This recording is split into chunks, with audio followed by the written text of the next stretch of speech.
Okay.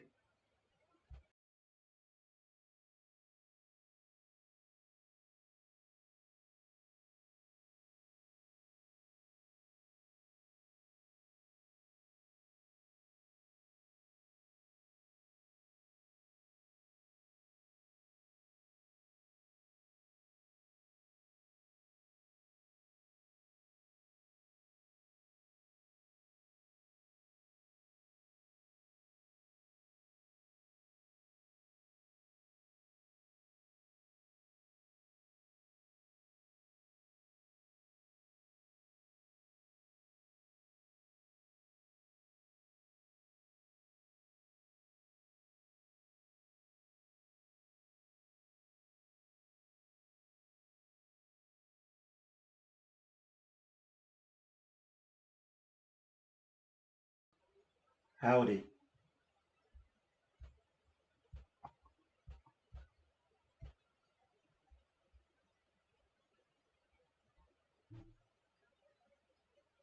Okay. So I am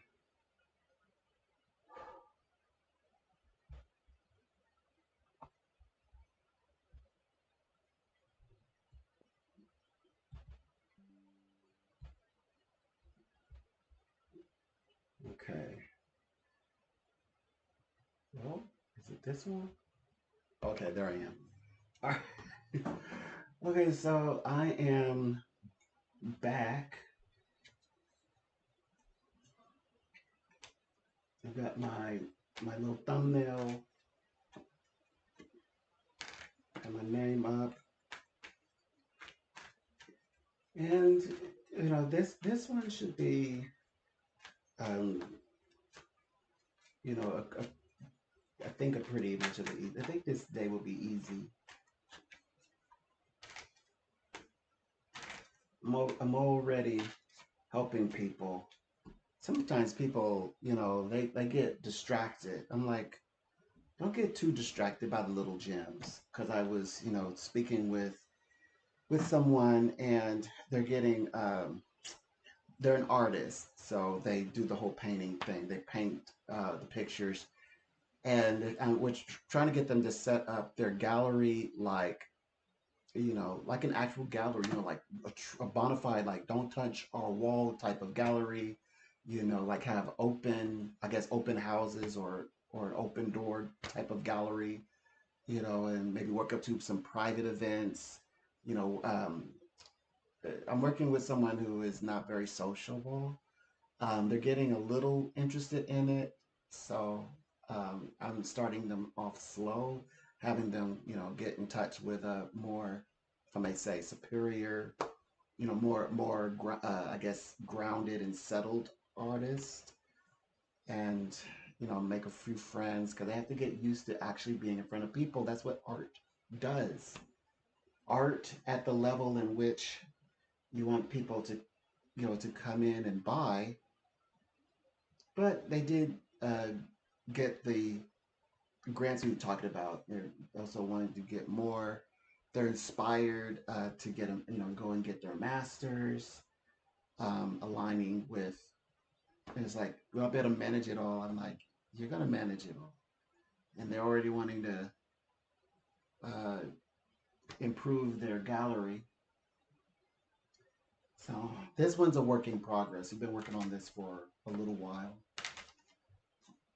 and these things we get a little bit more challenging um, as, like, I guess, in your adult years.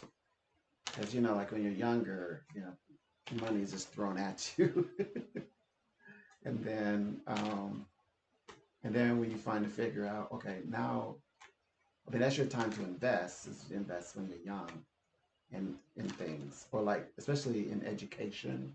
So that's what I did. So I'm like, we know what to do. You need to, like, think of it as an investment. She was thinking of it as like taking on more work, such as like going to go get her master's. Like, no, think of it as an investment because you're pouring back into your business, because you could put it into you could go, I guess, get a master's to put into someone else's business, but it's like, no, you're putting it back into yourself, into your business. So think of it as an investment. It's like, and by the way, these things you're talking about, these things happen. Somebody like this grant happens without you. I mean, you're just gonna submit your information that they're gonna run with it. It's like, I need a distractor. It's like, the pregnant black cat. I was like, you can take the pregnant black cat to a animal shelter, or you can, um, take it to a vet and then take care of it. But you yourself, you don't have to take care of it yourself. You need to focus on getting connected, get comfortable working with human beings, which they've been avoiding. And it's like, please be using the grant money for what it's actually used for, what it's meant for. Yes, you have a bona fide business, pat yourself on the back. It will offer you grant money. Your business is as worthy as anyone. It's what the grant money is there for. It's why they have a funding. For this one, for you, it's for artists. You're an artist. You just use the grant money for its purpose. It's like, I think I'll buy a new handbag. I hope that you buy easels and everything else you need.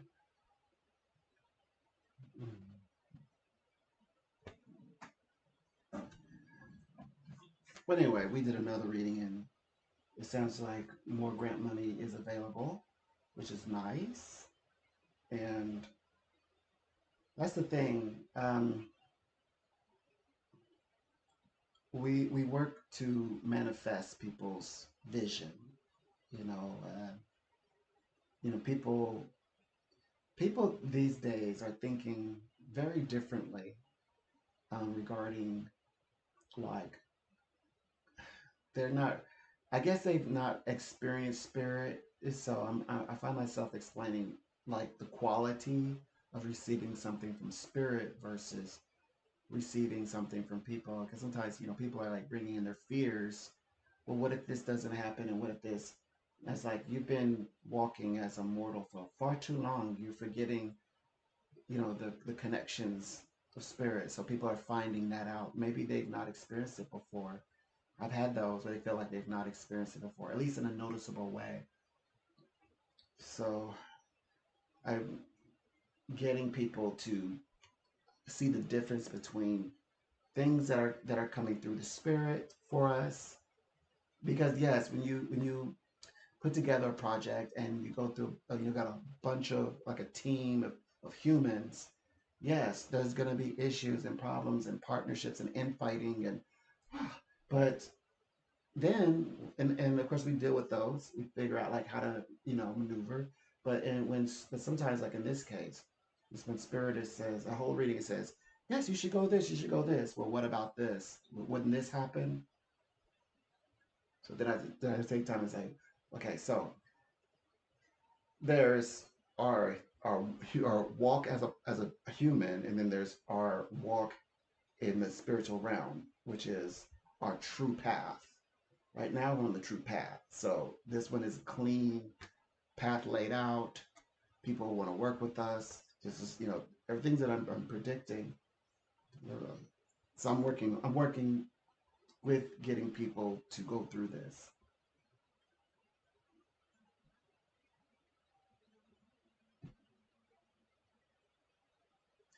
And the predictions that we already talked about, by the way, like as I mentioned, they receive the grants, they receive their galleries space, so they have all the things.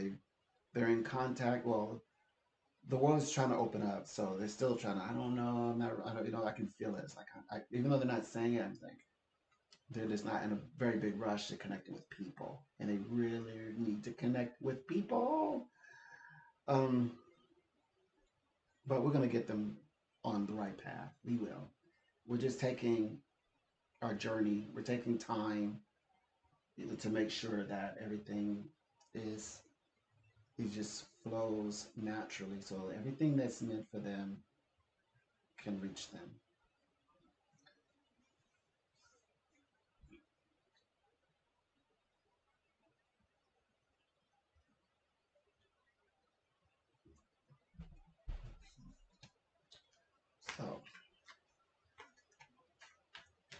Let's see how we're going to navigate.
So people sometimes they cannot even put together like how are they obtaining a lifestyle? Like they're seeing the upgraded lifestyle, the lifestyle where in this particular case, they got the children to the proper schools because these are private schools like grammar school. They want them to attend, and of course we work through the money. Those are some of the before readings, and then trying to get something for themselves with the art gallery. So they've seen the predictions come to pass, but some people are so surprised. They're thinking that universe has something out for them. Like, okay, this is what's going to happen next because you've got to balance out the scales. So I'm undoing a lot of. Thank goodness. Okay, so I guess people who carry those messages have faded or they're crossing out because they're like, well, I've heard this, but I feel that I have an authority over for information fact finding. So like, well, actually, this is what this means. So like, I'm calming people's fears and worries, with things that they've heard. And a lot of times, like a client will speak with me, and I can already tell like somebody was in your ear, weren't they?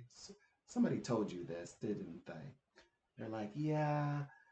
So I'm like, well, let's get the real information. Let's get some healing information in here. And they're like, really? Yes, yes. This path is for you. And no, it doesn't require you to sacrifice something of yourself.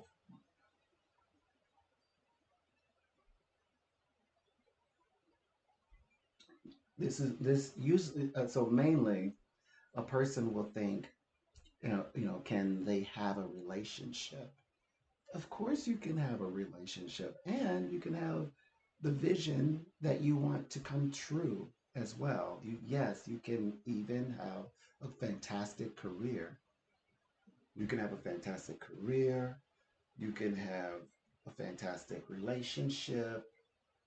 You can, at the same time, talk about at the same time, and you don't have to feel like, well, if I have a fantastic career and I have a nice, well, lifestyle, then I must have to give up, this relationship over. I'm like, no, we're bringing that relationship in. We're going to materialize all of that, meaning you're going to experience and enjoy all of that, all of them. So it isn't just, oh my gosh, I got the relationship. That must mean that I'm going to be let go from my out of my contract. No, not a chance. Of course, now if your intentions, sometimes as people grow, it's like they've needed to walk away from relationships or they needed to break, from one contract to elevate to another one, and happen to be, falling in love or getting married or something or engaged, and they're going to move, maybe to another state or region or country. I mean, that those stories happen, yes, but just just out of the sake of having to walk away or give up something for something else, that no, we're going to try to figure out to have the whole thing called well-rounded life. So I'm working with people to get them to understand, wow, when they said that we are either our worst critics or like we are our own punisher, that's so true. People say, oh yeah, people create their own Hades. Yeah, people do create their own Hades. So I work on to say, why are you trying to create a, you don't even have a Hades. And if living in a hell, so to speak, is, of the mind, is a mental thing, just like living in a heaven is a state of mind. Of course, it's how we react to the conditions in which we are in. All we have to do is just, so as a psychic, I just need to understand what those conditions are. I do a reading, and I say, well, we're going to figure it out. We're going to get through this. We're going to move through this, and we're going to create new order, new conditions for living life, and open up the channels so these new conditions can reach you. They're beneficial, by the way.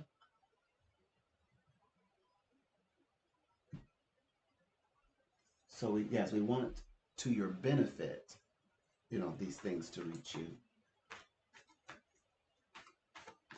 and they can. So that's the way I'm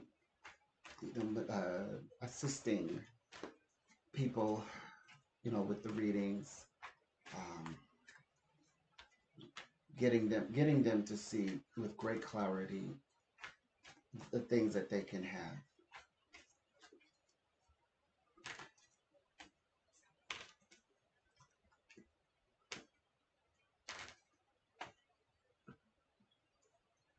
It's,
so people say, okay, so they say you read for thousands of people. Are have they ask, are all readings positive? Because when I happen to be reading for them, sometimes readings are positive. Because when the readings are not going favorably, the answers are like, look, we have to kind of accept them. We kind of have to grow up a little bit, mature a little bit. It's kind of accept, that maybe certain things are out of reach, at least for now, or have to reach us in a different way than we ever have thought or maybe liked. So it's just a matter of, well, imagine that, okay, you are just in a better position, and there's some people that they need a little bit more work. And sometimes we already had talked about I guess, the non-beneficial things, and we already worked those through. We worked them out already, and as painless as that sounds, that every all the other things began to manifest.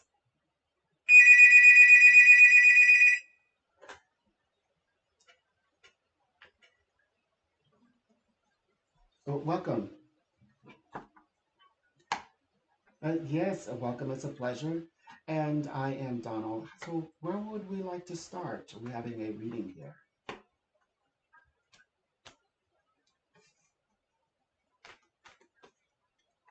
Mhm.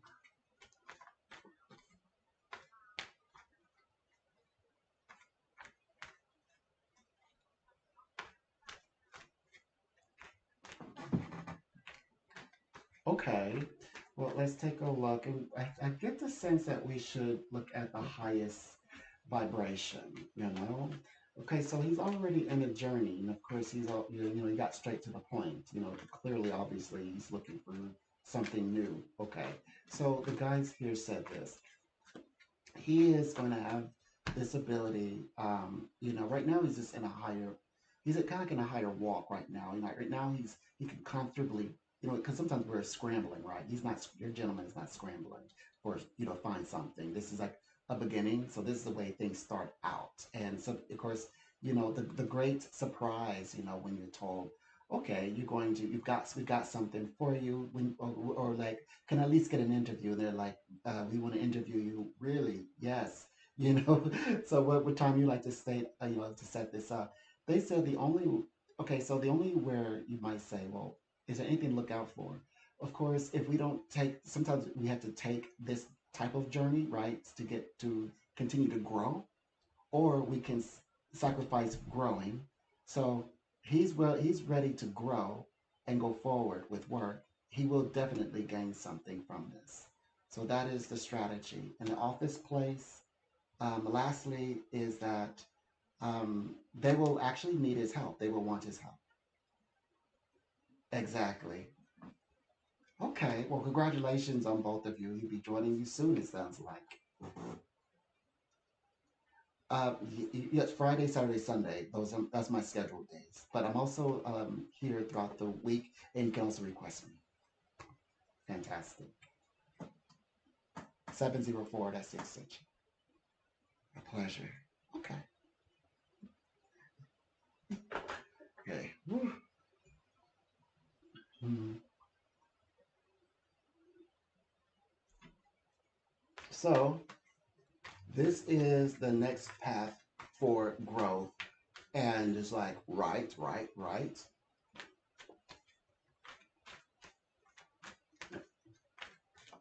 She had her life behind the babies. The babies were like she's like multitasking. Like I need answers, but I'm with you.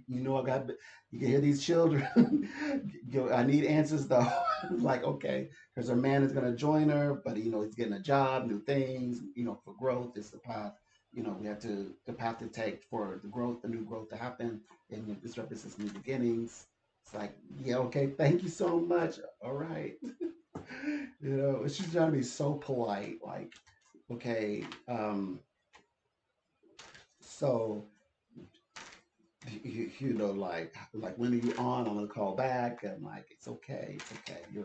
You all are figuring it out. You're bringing your household together. Your gentleman's getting a better job. Mm, this is good. Good, good for them. Good for them. So this is a type of relationship where the woman is taking care of the home and she's calling in. She's investing in him, by the way. Like, isn't it nice, right? Wouldn't it be nice to be in a relationship where, where if it's a man or a woman, is calling in and using money to check up on you. That is someone who's really interested in you, and of course, when they say they love you, they really love you. Yeah, they're investing money on you. We're having full on conversations about you, of course, psychically, spiritually, physically. They're even contemplating like if you're a great choice to bring in as a parent. Yeah, so someone to build a house with or build business with, build life with. That's somebody who cares about you. you happen to stumble across someone and discover that they've inquired about you. Because I only imagine if they're not like trying to check up on you, and they have, if they happen to call in, and but they don't ask about you at all, you know, they're asking about other people. That must not. It may be someone who's not intending to keeping you around to keep you around for very long.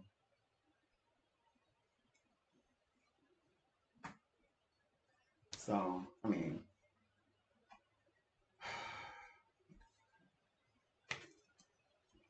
so yeah,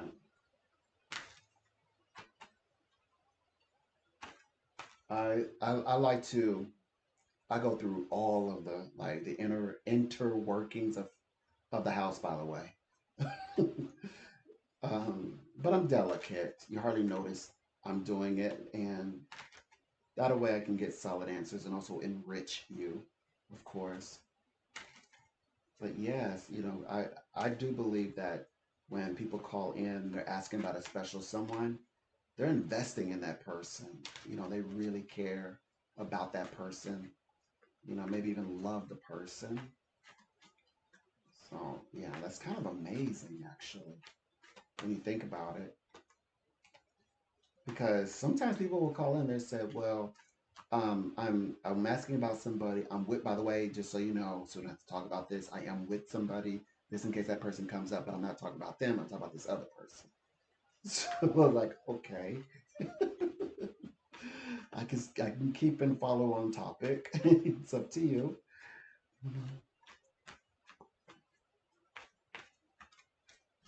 So yeah,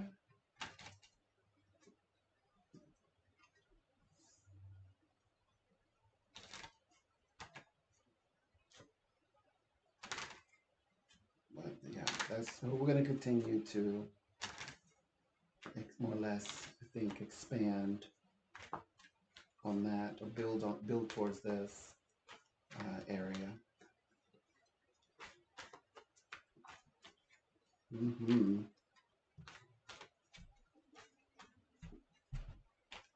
So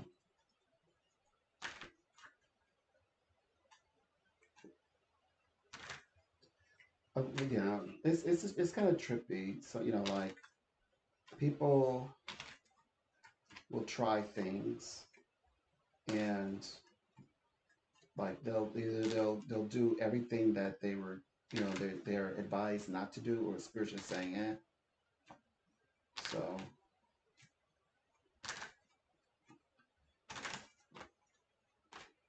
that's sometimes like I'm very cautious because so let me tell you a story. This is a little dark. This is the dark side of psychic readings. Okay, so first of all, let's set this up. So most psychics want to bless people. They want to bring light and love and get people what they want, and would love to have the kinds of types of conversations where everybody can have and get what they want. Even people that which is getting to my point, people that we come across. Well, I have clients that they start off very, very petite in conversation, soft, even I would say, like what do you say when you um, this is gonna be a deep one. We're gonna go into a deep dive.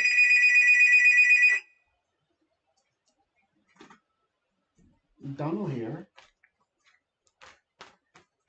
Okay.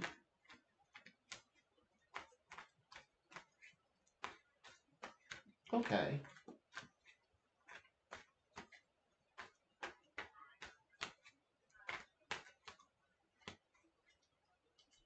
A pleasure. I'm reading with you today for with our psychic reading with our guides. So where would we like to start?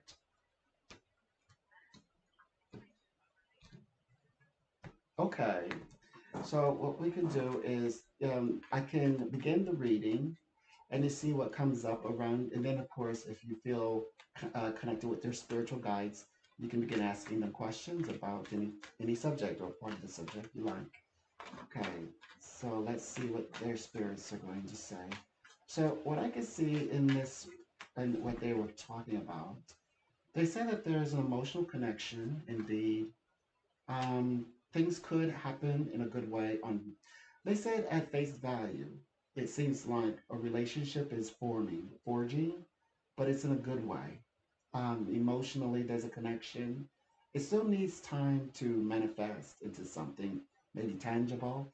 It's going through some transformations, and that's where your challenges will probably come in because although you both have certain things to sort out in the, I guess, in the real world, the 3D world, there's a lot of unseen, maybe expectations of the relationship that you can't, it's not visible yet in what to make of the connection, but it's definitely a soul connection.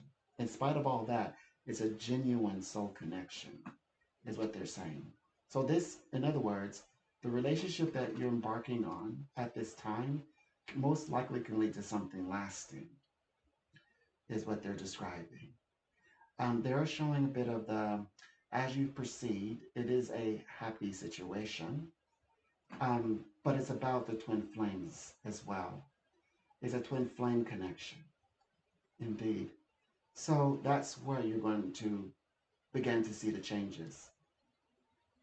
And it will take some time to go through the complete transformation. Absolutely. Okay. But remember, for now, it's in the emotional realm. But you know what? It's good on paper. I can to add. That's the last bit. Thank you. Absolutely. Well, you can always reach back in. I'm like here nearly every other day, and throughout the weekend, over the next couple of days, I definitely will be here.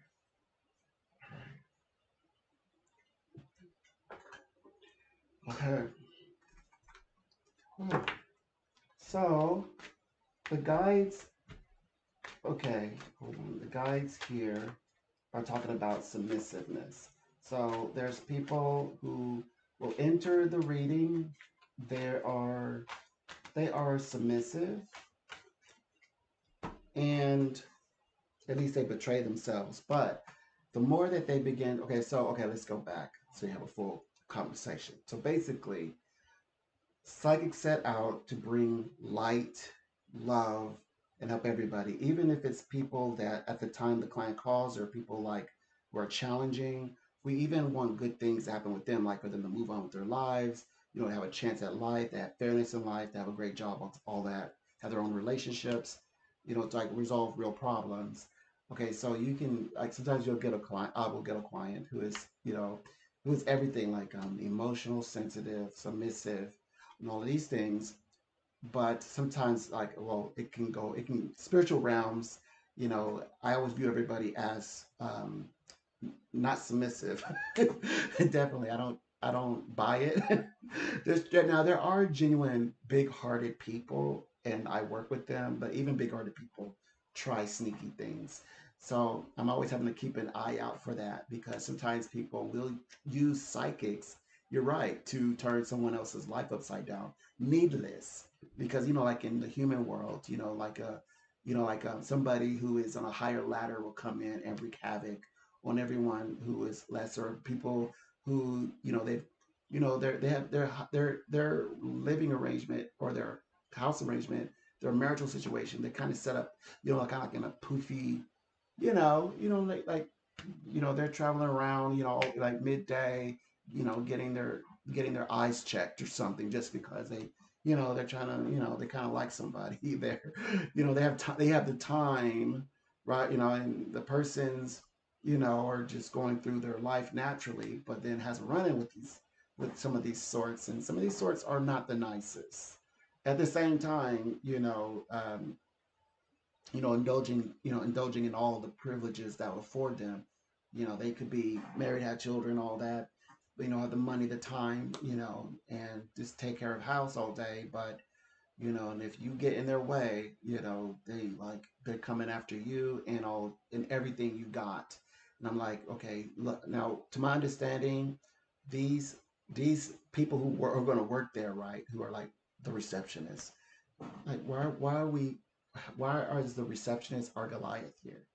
So I try not to like I don't use my abilities to navigate negative vibrations into their lives.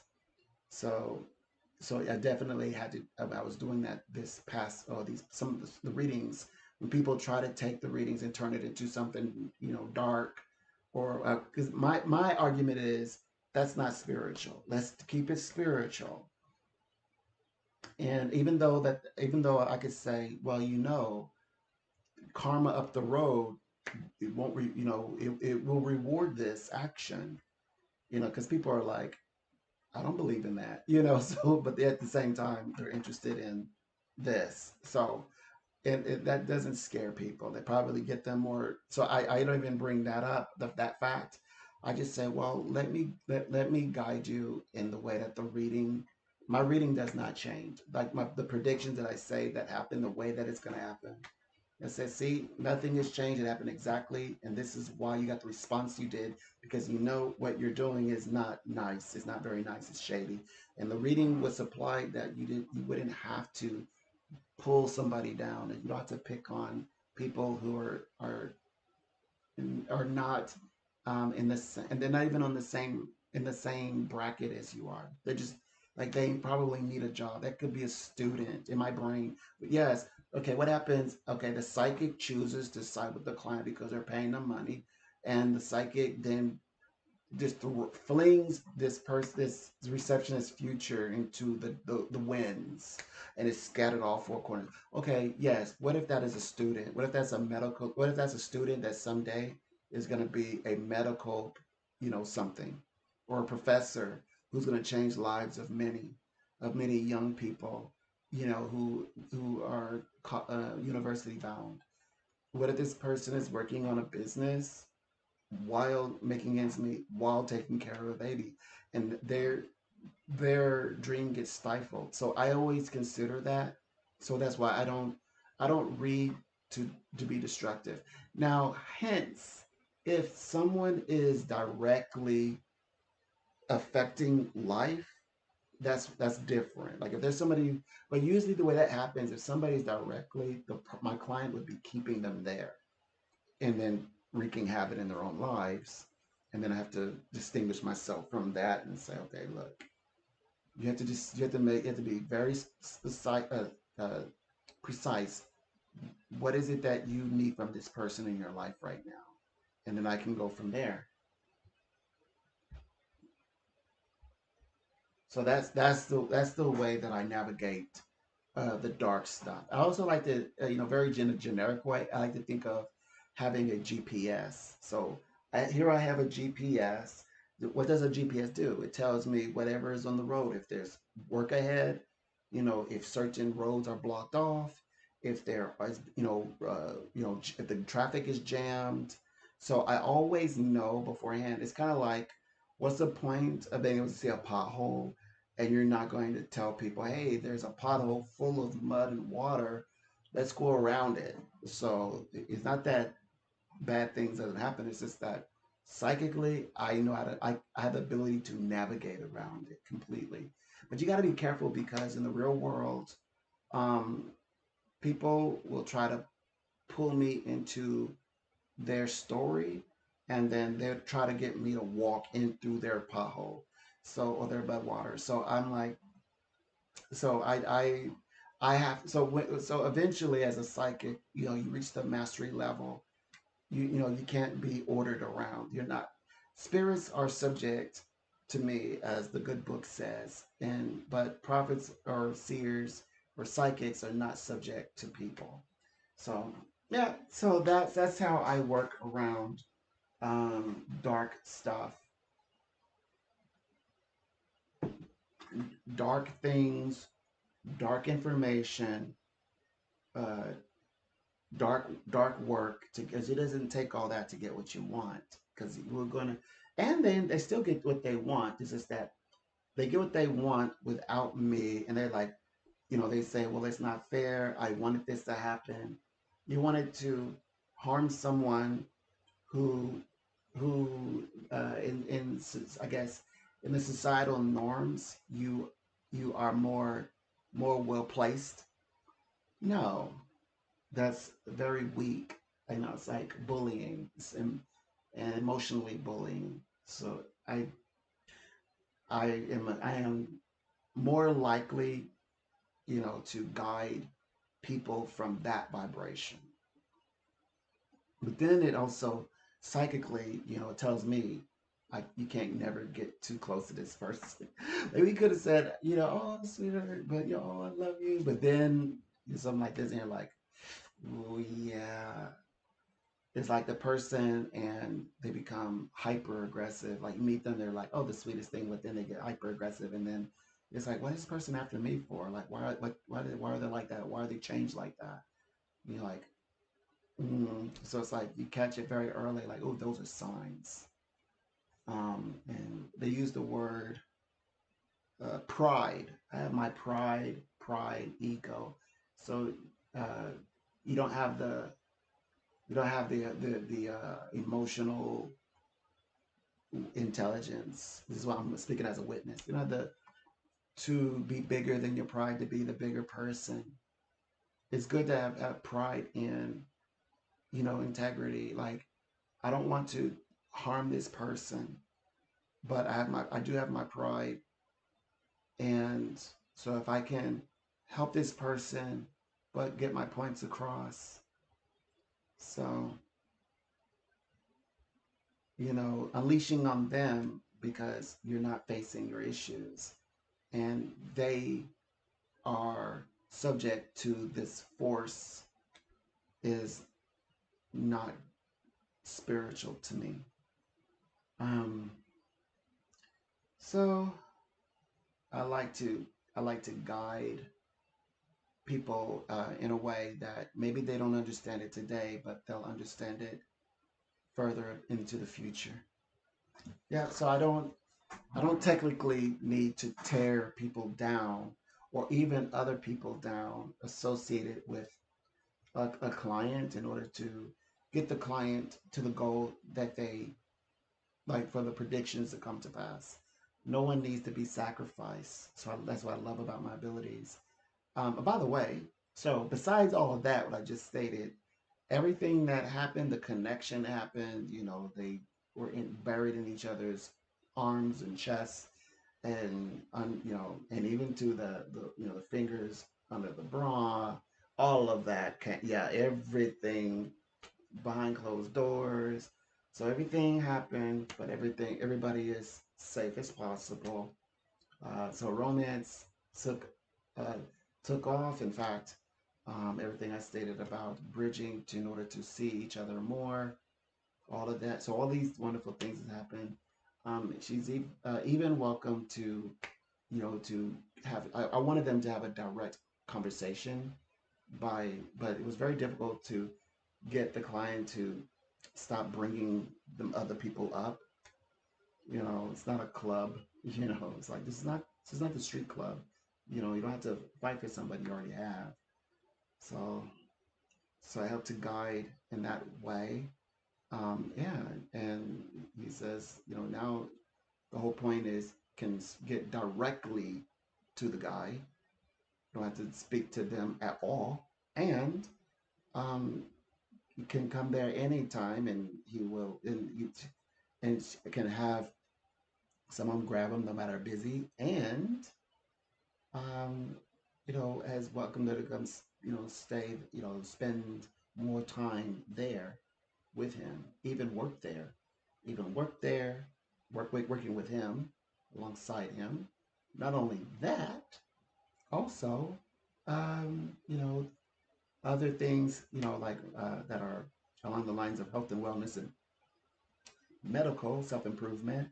He's going to be right there at her side. Everything that I said would happen, but of course, in love and light, not in not in dark and pettiness. You know,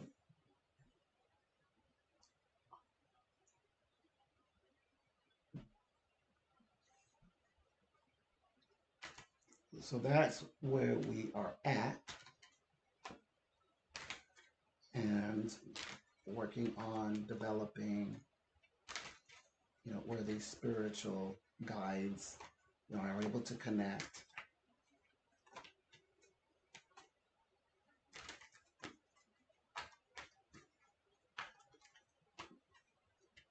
bring about good things in the vibration of, well, vibrationally.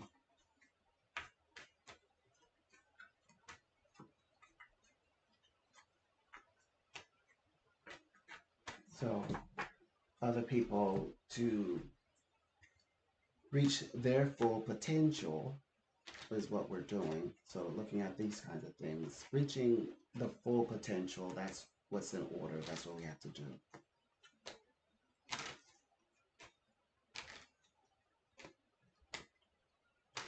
But um, clearly, I have the ability to read other people outside, because it's the same as if I was reading a person's spouse, lover, etc.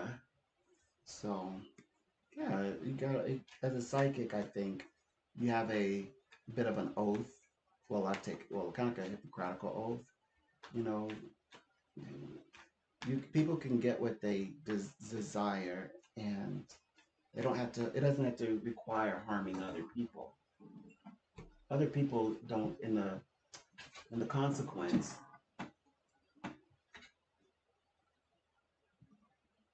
Oh, I forgot to.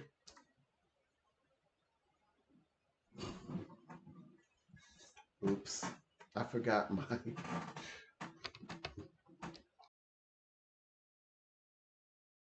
Whole time I didn't have my microphone on. Oops.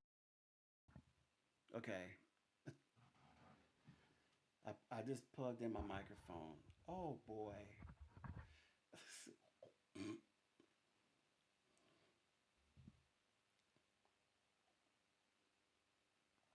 Okay.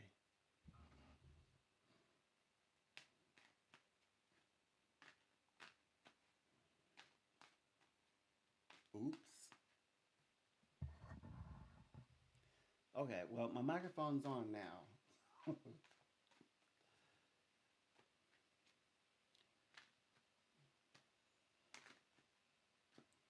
So,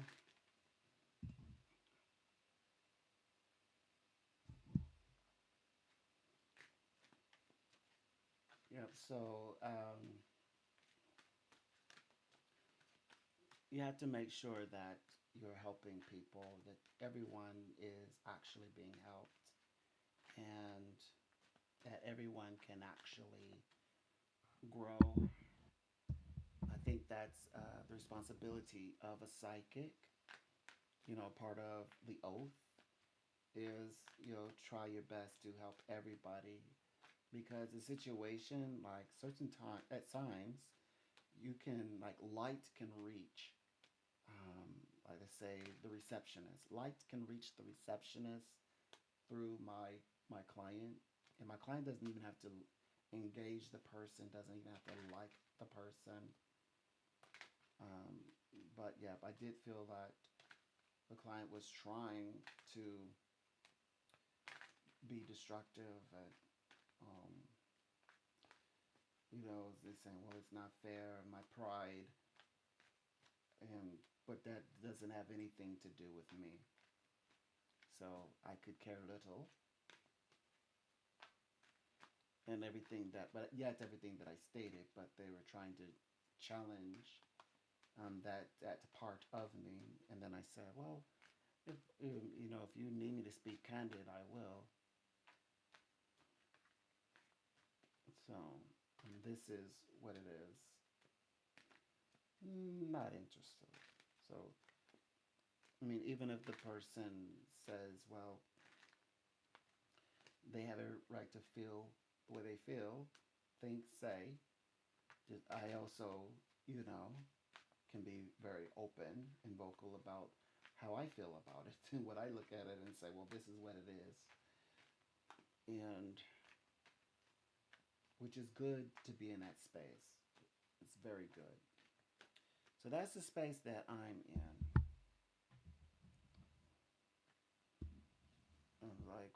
that's fine, but as long as are you okay with receiving the incoming information, because there's information that follows after your information.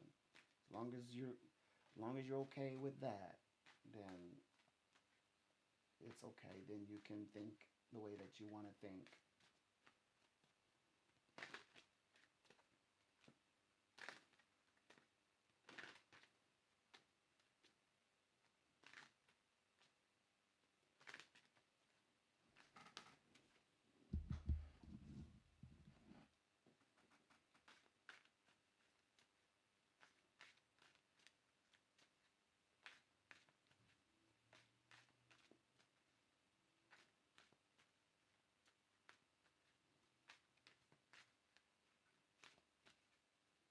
So there is another spiritual sort of situation that's going on as well that we're working on, but I'm not gonna keep that one quiet because this one is very delicate, and it feels like you're doing something so meticulous, like right down to the detail.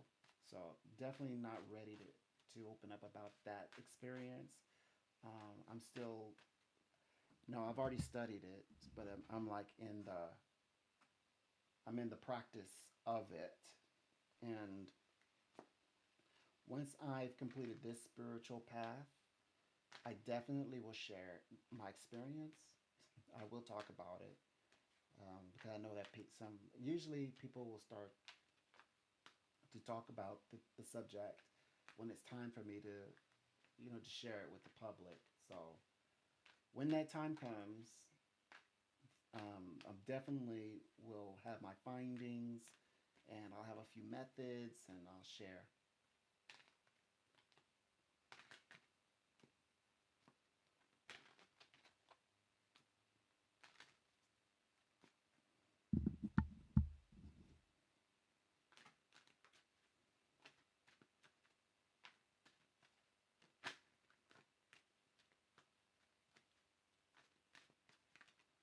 Yeah. So this is the track of, I guess the objective is not to become a cult like, um, a hub, for dispensing, dreary energy to others.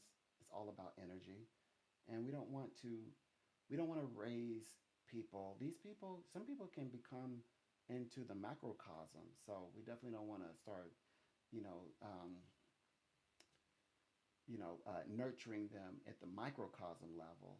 Like, you might celebrate them in the macrocosm, but what if, like, in the receptionist uh, like path, you run into a few of these, and here they are, you know, being nurtured through the spiritual and psychic channels. So I always make sure I go out of my way not to be very helpful in that regard. Um, yeah. So um, yeah. Oh yes. Definitely not to become a guru of, specifically a definitely not a guru that is like an orgy guru. Oh no, sex guru. No, no, no, no. Orgy guru, like spiritual orgy god, ascendant master guru. Yeah, I don't do ascendant master. None of that. I don't want none of that. So, so that is the parts that I must um, sabotage. I will sabotage all of that. Mhm. And right on time.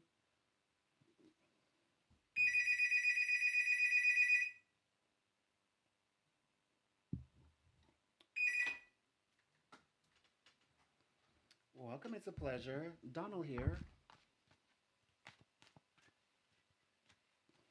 You're here for a reading, a psychic reading. What are your thoughts today? What's on your mind?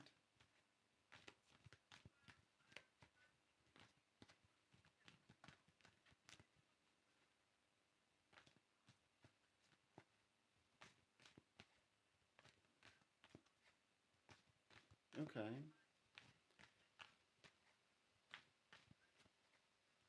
Okay. Energetically. Okay.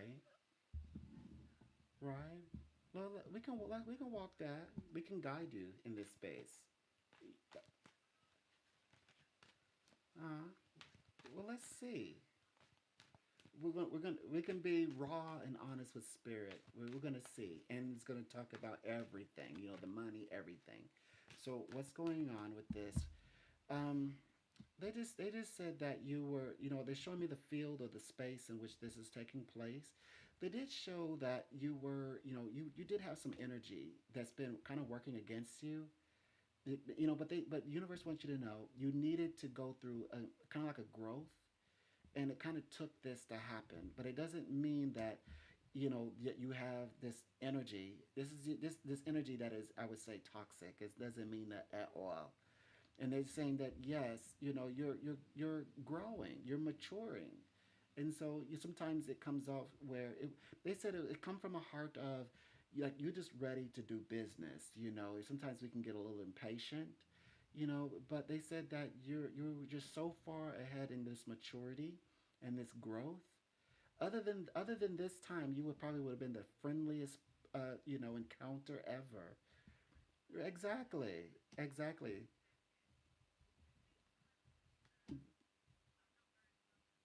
Okay, but you're maturing. Okay. Mm-hmm. Okay. This side of you is maturing, and so you're becoming a farther ahead of it. So that when if someone were to try to get one over on your kindness, you would spot it a mile away, and you would be impatient about it. You was like, I don't have time for this. I'm an adult. I'm a spirit adult. I mean, I'm a spirit adult. I don't have no time for this. You know, I've got things I want to do, and they're in the and they're and they, by the way, the word says interfere. They were interfering, and you got bothered by it. That's it. You know, it was energy, and you had to kind of, you know, let people know like I'm standing my ground, basically. Like I had enough. But you know, this is good. This is not a bad thing. This is a productive thing that represents your growth. Mm-hmm. Mm-hmm. Mm-hmm. Mm-hmm. Mm-hmm. Mm-hmm. Mm-hmm. Mm-hmm. Mm-hmm. Mm-hmm. Mm-hmm. Mm-hmm. Mm-hmm.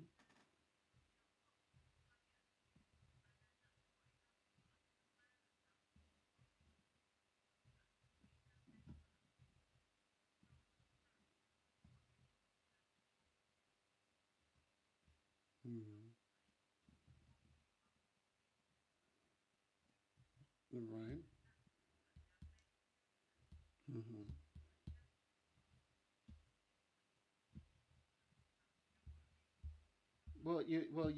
You know what's going on here. You're pulling in the value, you know, the money, the energy, you know, your connection with others, and you're creating a ground in which you can plant yourself. That's what's going on here. You need to allow this process to happen. You know, it's happening naturally.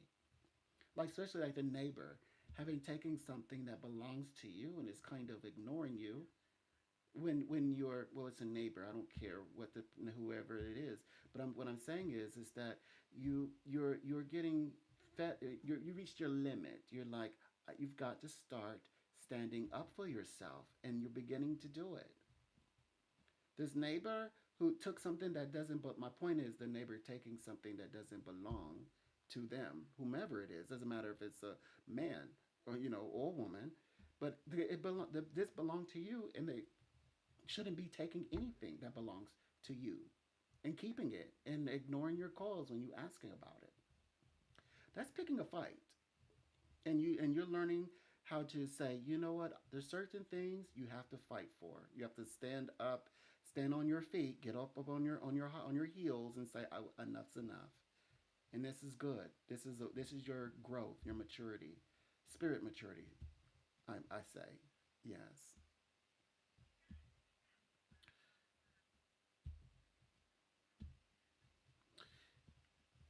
Well, when they say, when you are, wanting that more maybe a personal relationship, I think that it's not going to have anything to do with any of this subject we're talking about. I think you would have grown within this, then ready for to bring in other types of relationships that you're ready for, because you have grown to the a level where you're saying this is what you need right now for yourself. So, by the way, I think that this is quite soon. This is soon.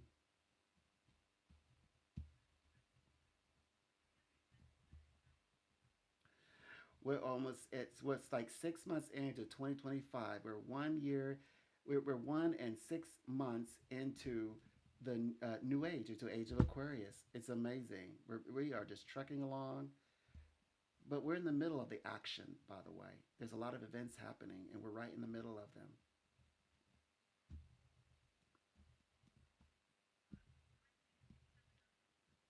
Taurus. Taurus. Well, because the stars shifted. So technically it's Taurus, but if you go look in the mainstream, it'll say Gemini, but it's Taurus. If yeah, or if you're an astrophysicist or an astronomer, you'll have to say it's Taurus. If you want to get the answer right. Mm-hmm. Oh, I always like to say I'm international. I'm wherever I need to be. I love to give people the answers, the spirit to guide people where they're manifesting into their lives, that, where they can live their lives to the fullest, the full potential to reach you. So it doesn't take me, I can do it from anywhere. On a little island, I can do this. As long as we can talk, I can get you these answers. Yes. Okay. Well, good for you. You're on your journey. I'm congratulating you on your growth. I know it's a bit scary. You realize, look how much power that you have. You're generating. Oh my gosh. It's like, okay, yeah, but great power comes responsibility. You have the ability to stand up and let your voice be heard. Oh yes, you'll figure it out. But it's natural. I love it. Okay, bye. Mm-mm. You can't come play with me.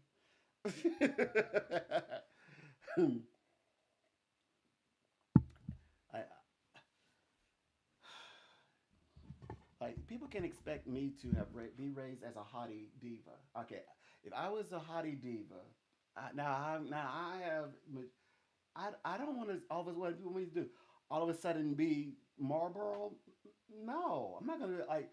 I've been a, I was I'm a haughty diva. I'm not gonna just because you bored, upset, menopause, mad. I'm not. You can't come hang out. No, we know we can't. No, we can't hook it up. No, you can't use my energy like that. I read for people, and people use each other's energy. I'm gonna be honest with you. That the reason why that's not for me. Universe said, you know what? You go sit on the sideline. I was benched in that game because I stopped playing. I got real disgusted and disgusting in my attitude. I was like, they're like, okay, you're benched. It's like, okay, how about you?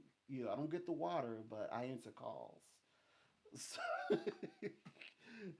people just, I don't know, they think like I'm gonna play like the last time turn y'all like that's kind of like saying like you get away from your captor, and then the captor is like, oh, come on down, it's okay, come on down, we could talk, we could talk.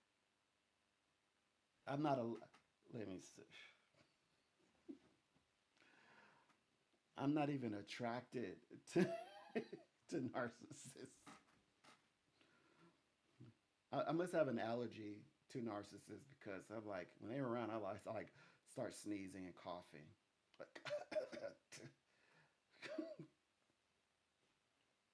And I definitely don't be like, oh, okay. Like, they're like, gotcha. You know, like, yeah, you just come back to finish the job. I already know this spiritual cycle. It's like, you're like, people like, because they missed me the first, because yeah, I conquered literally, like, knelt it, like, knelt, brought it to heel and on knees. So then, so they've, I guess, adjusted, and now they're like back and they're like trying the same old thing again. I'm like, this was never for me. If that was going to be the case, wouldn't it have been wiser just to set the conditions where I might accept or have the availability for those types of experiences in action? So like it's karmic in all kinds of ways, not just because it's destructive, but the way that you utilize, whether it's through technology or the ability to stifle someone. And should that person survive, that person is going to remember. I remember. So, and I probably most likely not give it no second chances. People be treating me like they be thinking I am, you know, like a Virgo, but I'm not. I'm actually an Aries. I'm an actual Aries, but I was I was warned because I have a strong Venus as well, which gave me the seductive qualities of the Venus, and I'm Aries. But on a spiritual note, it gives me something to fight for. I fight for the beauty. I fight for the humanity. I care about those things, and I'm very, in I guess, instinctive about people as a whole, groups of people, very sensitive.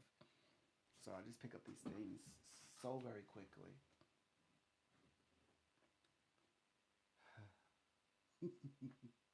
Mm-mm. And it's like a huge, people energetically, their energy comes down. They give me the impression that they feel so let down, and because I don't participate, because I would never, because I won't participate. I wouldn't even in my prime. I didn't participate. So, and I'm just surprised even at this stage of my life that people like energetically they still try. It's like the one that got away, the one that got away.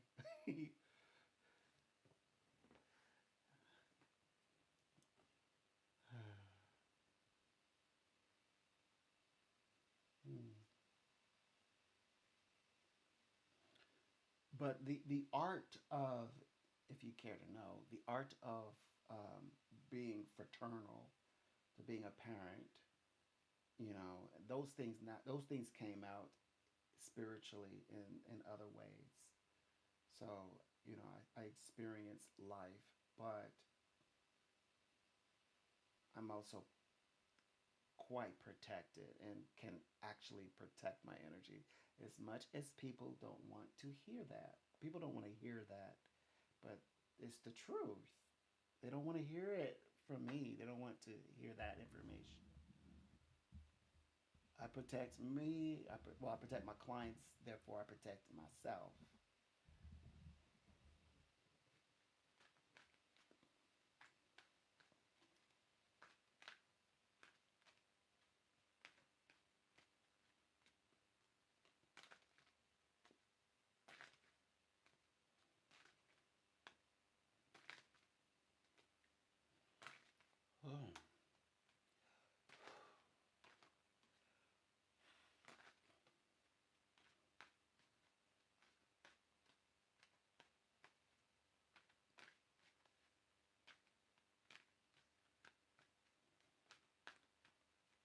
I've never ever had any diseases.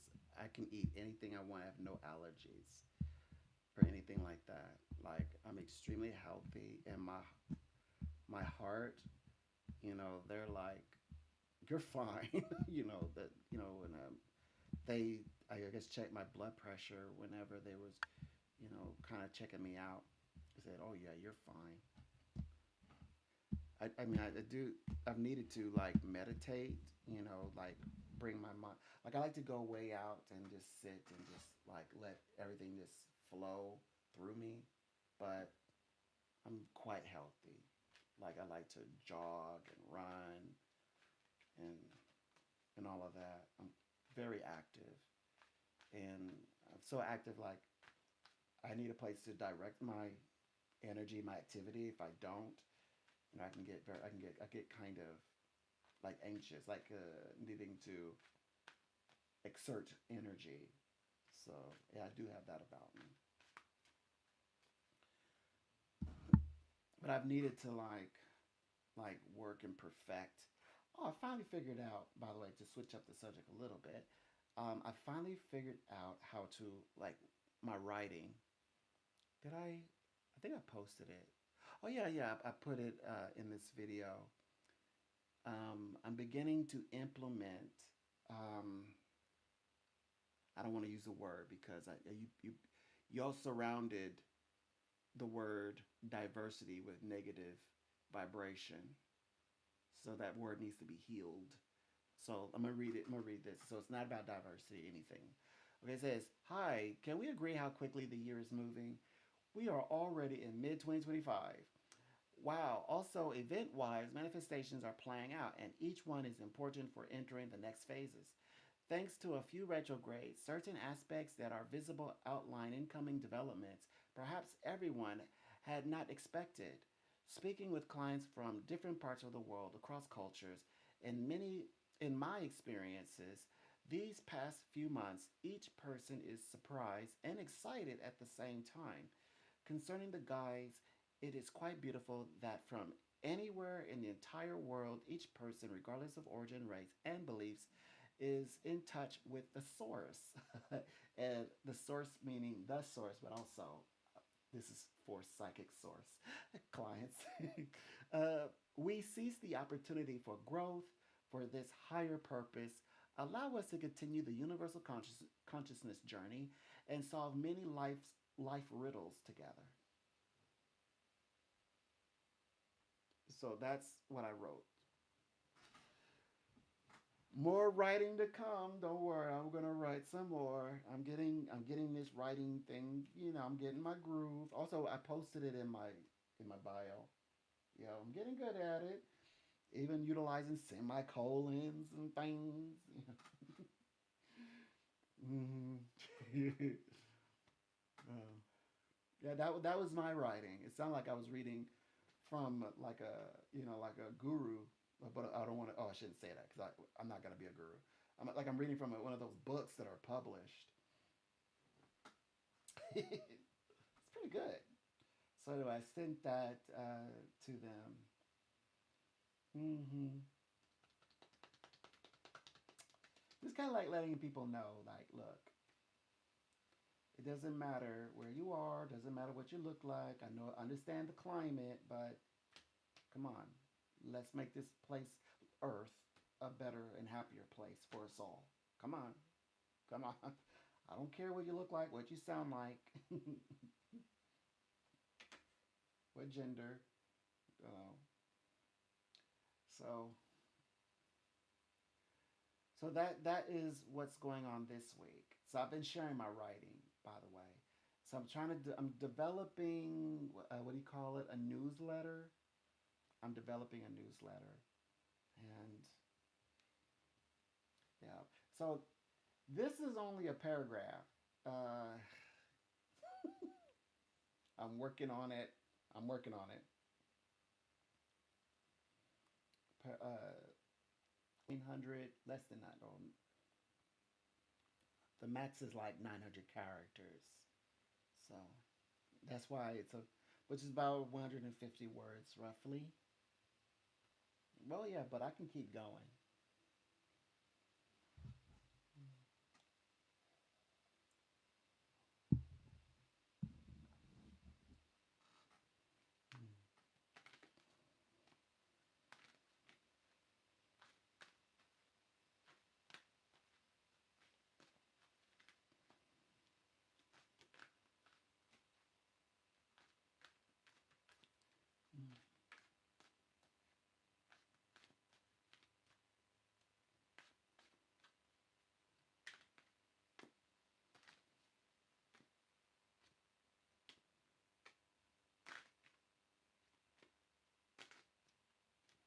Mm-hmm.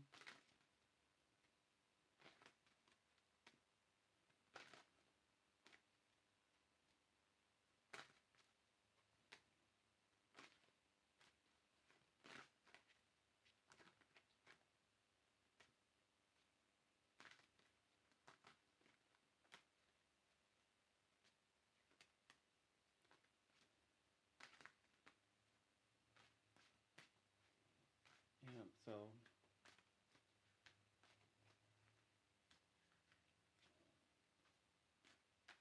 Although I'm not like dealing with like in my past, no experiences of like baby mother situations, um, I guess like the stories that go with that.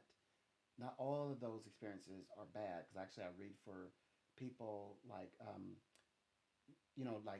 men who are calling in, to see what's going on with their. Well, typically they don't speak about their baby mothers with me, other than they just like making sure that everything is okay. They typically will ask about themselves and if they have the ability to make money. Baby mothers, baby's mother, or the baby's mother will contact me and ask questions about the father who is not in the baby or the mother's lives at the moment or are, and figuring out how to navigate. Sometimes it's not always about child support because not every woman takes their baby's father for child support, maybe or even vice versa. Um, and also, they of course they keep the child with them, and they're just in a good life. They're in a great space. They would just like the waters to be calm. All they ask is allow her to live her life.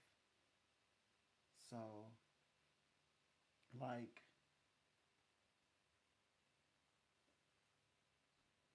you know, yeah, that's a situation that needs to be observed.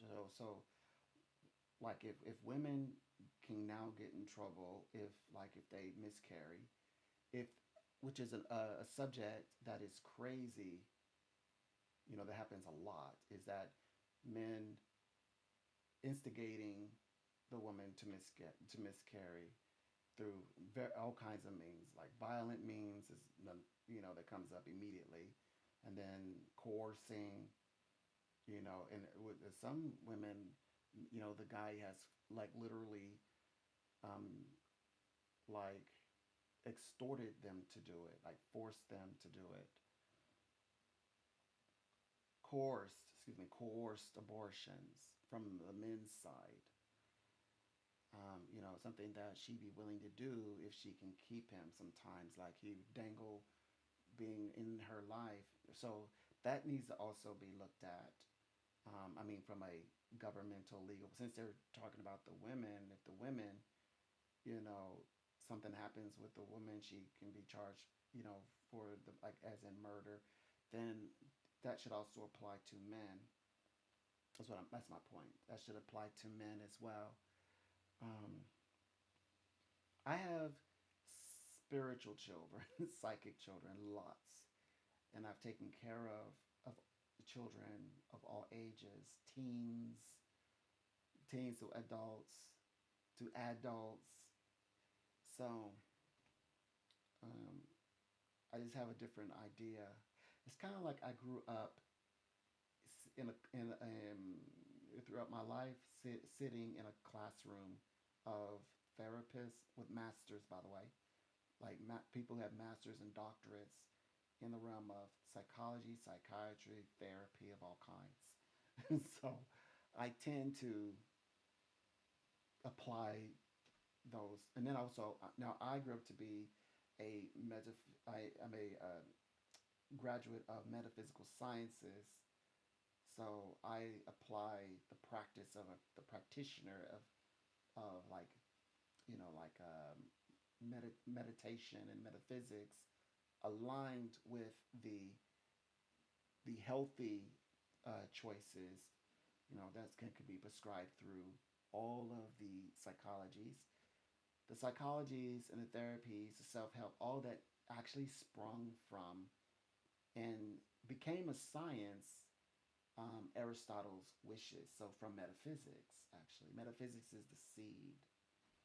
That's why I wanted to study, get into metaphysics, because yes, I could have, gone, all the realms, lawyers, psychologists, but the metaphysics is the seed, because I have that psychic thing going on, and so in which all of the self help, because he said, I want a science that allows people to study themselves, to look within the universe and look at the connection between oneself and the gods. And he achieved it. He'd be so proud. They don't accredit him like that, but they treat him like a Bible, like we have how you quote the Bible, but you don't. We don't credit the Bible. I mean, unless you're probably writing a paper, and then you probably will be feel better about doing it for academic purposes. But people don't really accredit, like particularly, Aristotle, considering that all of your psychology comes from him. He's like the father. He's the one that coined it. If he hadn't said psychology or therapy, he definitely said self help, But one word he said metaphysics. That's the key. So I went in that direction. So though personally I'm not interested of following picking up those paths, because for me, have you ever, okay, so there's this funny thing that happens in, I guess, parallel universes. There are many realities. Have you ever met someone and that person is saying things that you already know they're going to say, and they're just saying them, but sometimes the information could be wrong, and the way, I want to get into a deep dive. This one's a deep dive.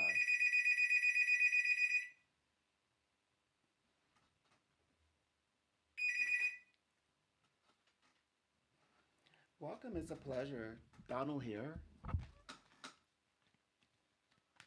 A pleasure working and answering all of your questions, and you're here to connect with the guides, right? You have questions for our spiritual guides.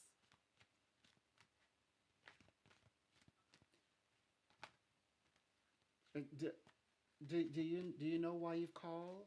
Is there a reason for your call today? Oh, okay.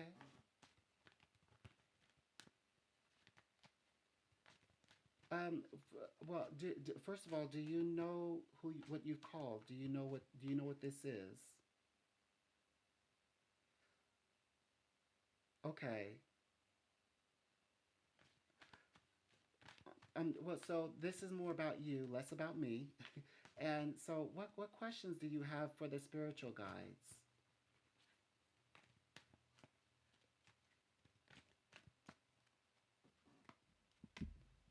Mm-hmm. Got you. Okay, and that's all I will give you. All right, all right. So, all right, all right. So, what I can see is this: the spirit world illustrates that the common language says, into the unknown. He will contact you, but it's like you said, it's in the next 7 days though. It's a 1 week, but it's while we're in May. That's the time frame. Mm-hmm. He's a good friend, is what I see. He's still a good friend. Furthermore, okay, good. He's still a friend. Mm-hmm.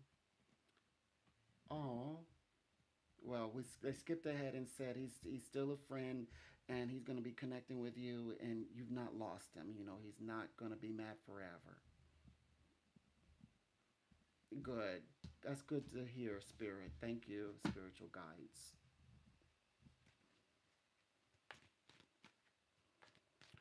Well, the reading suggested that he would reach out, and I get the sense that he may need to break some barriers. So it might be that like he does. It feels like he wants to make a call though. So I know that the aim is to make the call. Is what he says. He wants to call you because he wants to talk to you. So it feels that that's going to be the way.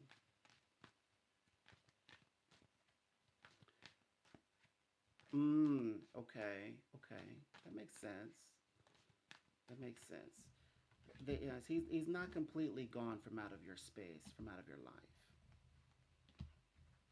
Mm-mm.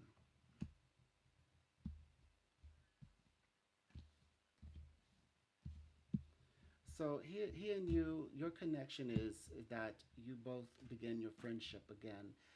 To get back to where you both were. It's taken some time to get to a steady place and to make the connections.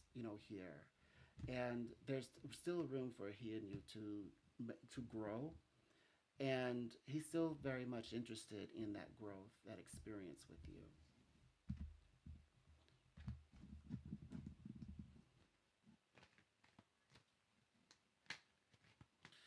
The guides illustrate that, um, to my understanding, is that he is in a place where he needed to understand like what was expected, because they said that there were some like infatuation. Sometimes he gets I guess anxious, like a lot of things start to happen. Maybe like things are expected of him that he's not ready to share. He may not have been ready to go completely, I guess, commitment. He's not ready to completely dedicate, is what they describe. So it's a bit rocky in the beginning. He had to catch on a little bit, but he will.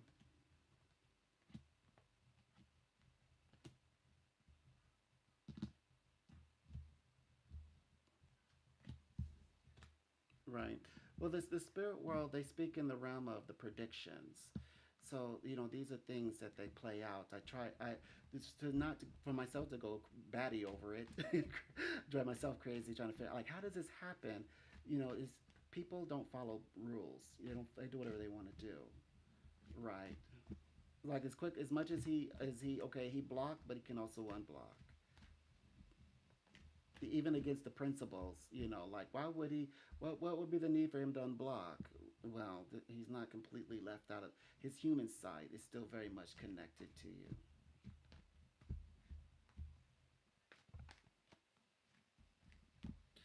So this will be the time where he and you definitely are going to be focusing on, getting a little bit more, I think, connected on the friendship level. That's your next journey. That friendship level to expand and grow into something meaningful. So that's where he and you are at. That should be the focus, because you both have to be able to get on a little bit better, and it's taken a few tries on his side definitely to have to find that sync with you. That's what's going on. So he and you will begin to specifically work on the journey, the part where you both can find your peace, find your middle ground, more or less, so that he and you are both comfortable with more comfortable with the situation. So he doesn't feel like, oh, this is something that's happening or moving a little bit too quickly.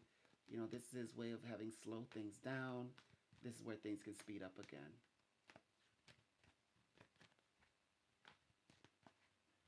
Okay. Well, good luck with everything. And I'm always on, so you'll be able to get in touch with me as well next all throughout the week. I will be here. Okay. Well, as he and you talk, you'll be able to have the ability to reach out through the middle of the day after 4 p.m. your UK time. I'll be here. So after he and you speak, you can call back and ask different questions. Okay.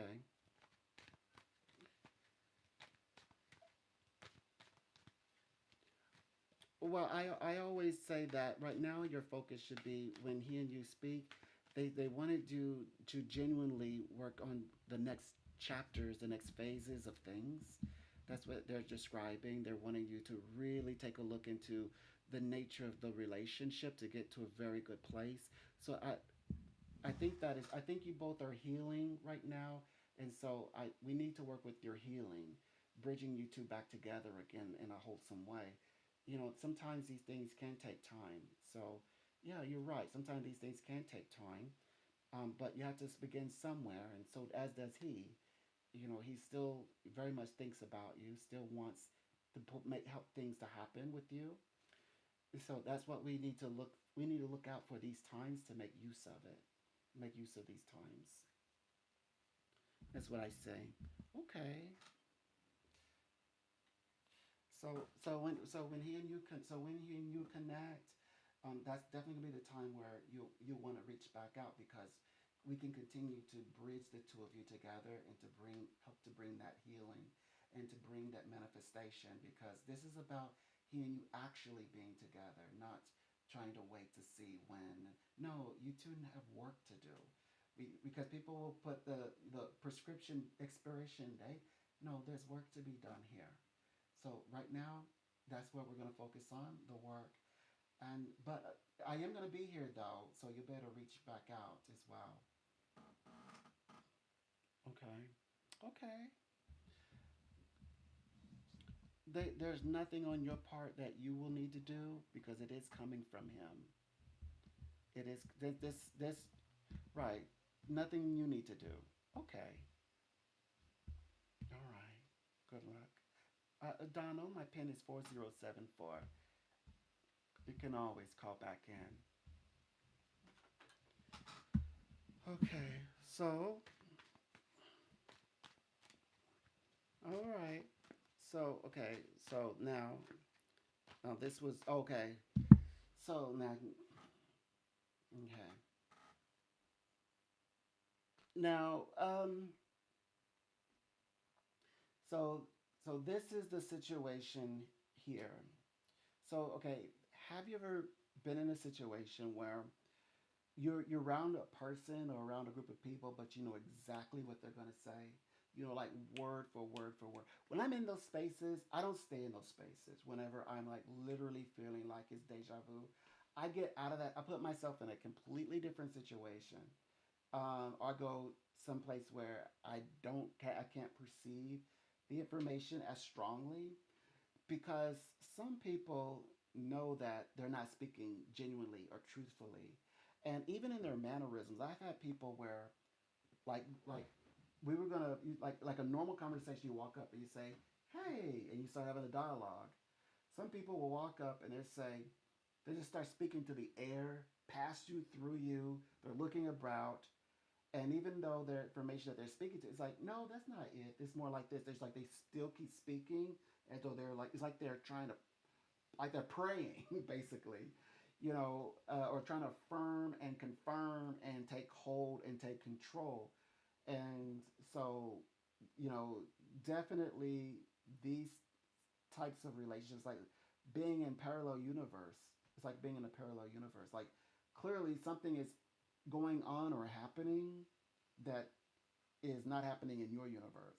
And by the way, usually this is to the detriment of the person who is, like, if you're the bystander, and they'll keep speaking, and that means if they ever have the chance to manipulate or bring into an operation um, something that's going on in, something going on with you or concerning you, they will do it. They will you want to say, bring to life whatever it is that they're thinking.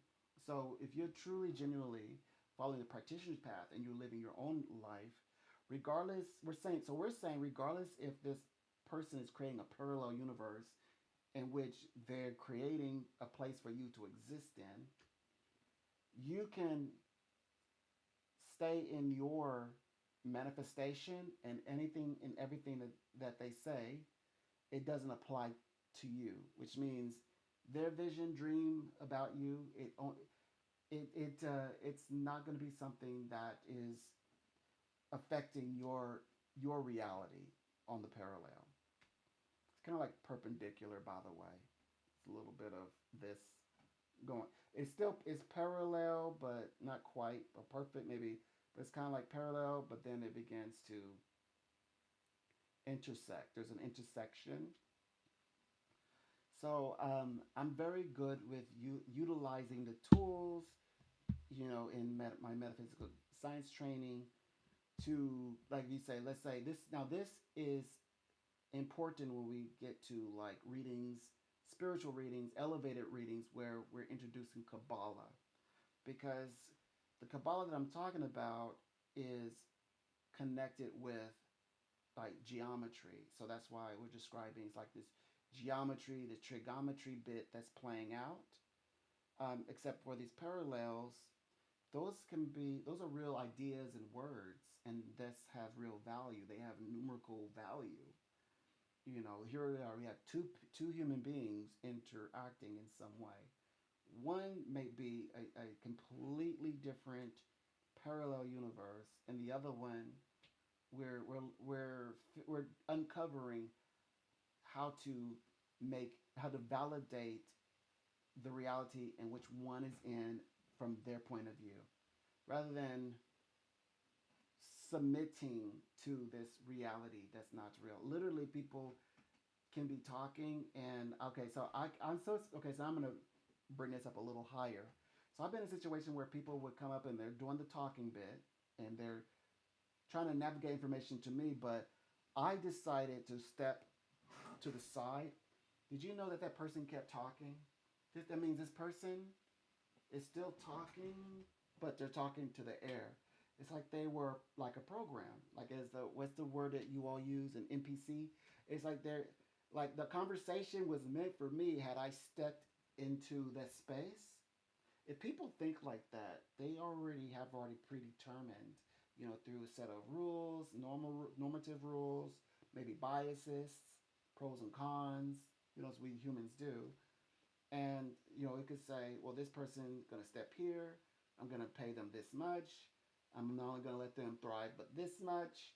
I'm going to end our relationship by this much. It's like they already have in their mind.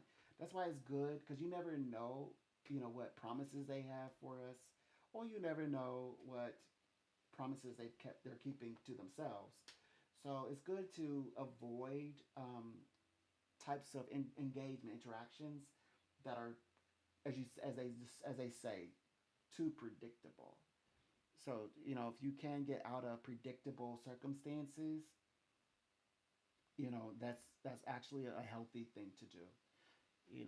Where you both are trying to figure it out, but you're candid just enough to demonstrate that you have the ability, you have the skill, you have the tenacity, you have the heart, and providing that it's mutually beneficial, which puts burden on them to want to do work, not to be a figurative of speech, literally. Yeah. So that means if somebody's standing here, they've walked and they're like, "Oh, hi, have you ever fixed? You should be fixing that." But then you step to the side, and all that they were spewing, and they go ahead and say it as though you were like they're talking to your potential energy, like, yeah, and if you would do this, and then I have people like snap. I was like looking around, and I go and I'm like, I'm even so fast. I dip and I start talking to some, like a mutual friend or a mutual person we know, or somebody else completely, and the person like looking, and they look and they're staring at me talking to somebody else. The failed conversation they try to have with me, and they're like, it's like no soul, and then they keep, they go off. So sometimes just changing a subject isn't enough. Sometimes you have to change the subject, the scene. Then you just learn like to avoid the entire event, as I know how to. I teach people how to avoid. People are not. People are very, as they say, um, people are naturally, what do you call it? Meeting people, human interaction with other people. So sometimes people will desire and crave this so much. Um, these interactions, and they don't they don't understand. I mean, they're not at the place where they can readily judge the quality of those interactions. So I teach how to judge the qualities of these interactions, which I also use in, I can like check out the events, of course, things that can be avoided completely, that put you in a better light, that makes you golden. So I have that ability. So that's when I'm playing tough. Whenever I want to go into, like, I'm being okay, being a psychic, but then when I want to be tough, I do reading. I read like this. It sounds very. It could be very. What do you call it?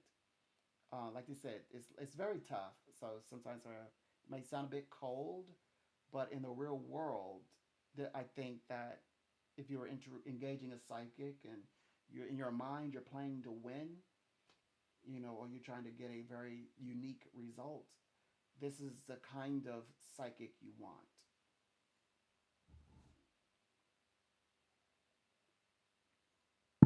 And so I would say, well, isn't that wow, that's a little cold. Well, you got to make a decision. Do you want the position, or do you want to be in that space? Do you want to have that kind of connection, or level of connection? Do you want the madness to stop?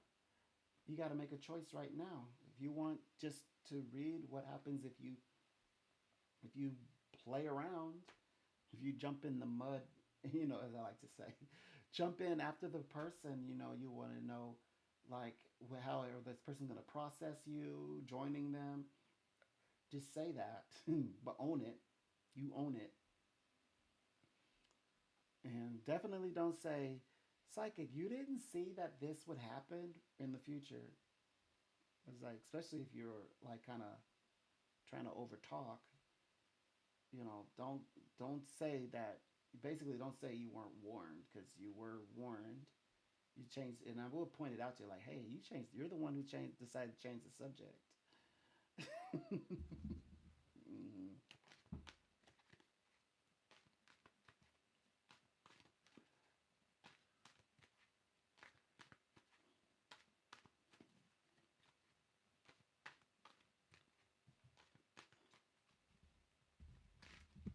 So,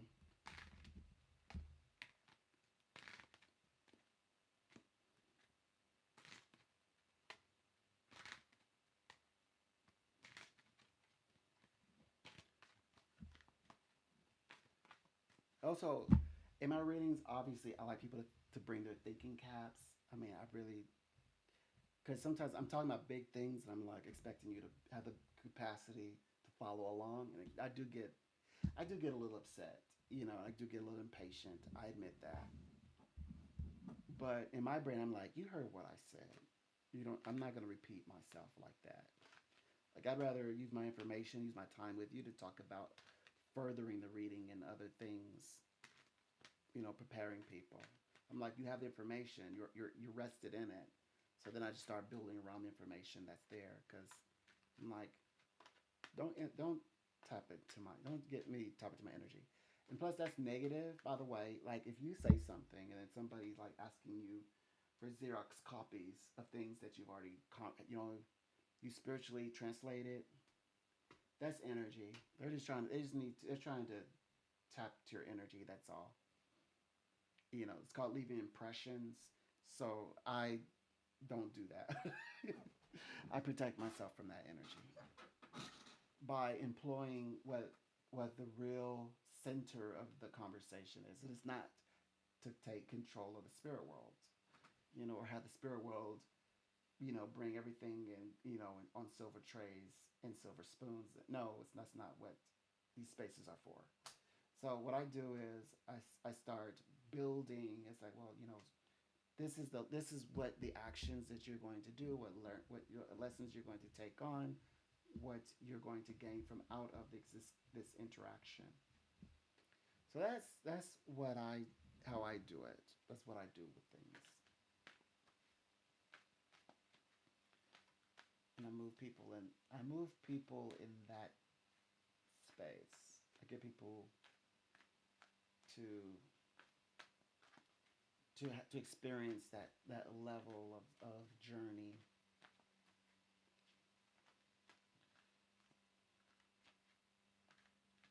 It's a This is a level of journey that one undergoes.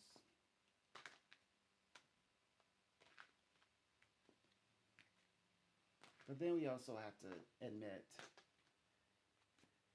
these were tests. Some of these were test readings because test readings happen around this time, and I don't need someone to work with my personality. So like, well, how would you answer this? How would I don't need that. So I read them for real, and then of course, every time I get a chance to put the pincher on them, I pinch them. I was like, like, yeah, that's all I want to like, and that's all I'm going to tell you. Like, stop trying to overwrite my willpower.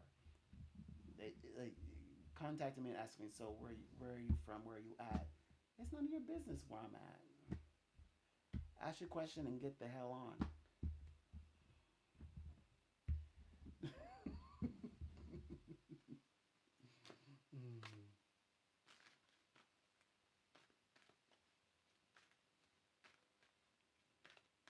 So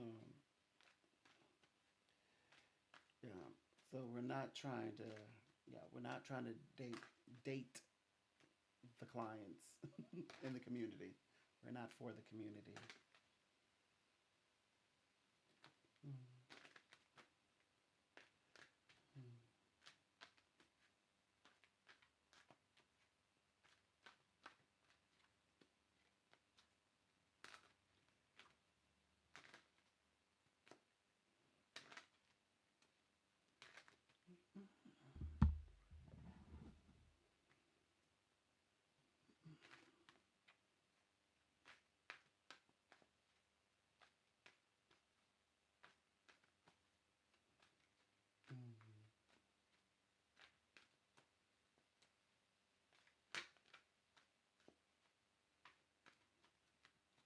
So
Hmm.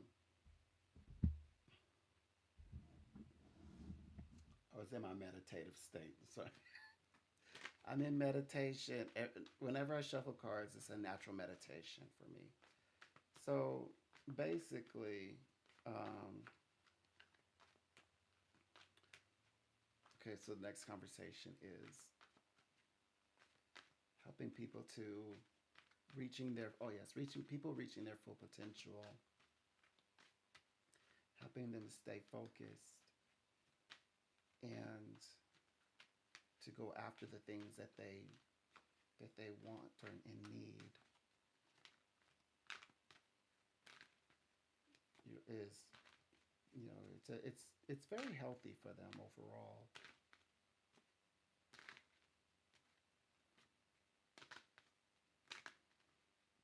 I think I think it will help them to understand where they're heading, where they're going.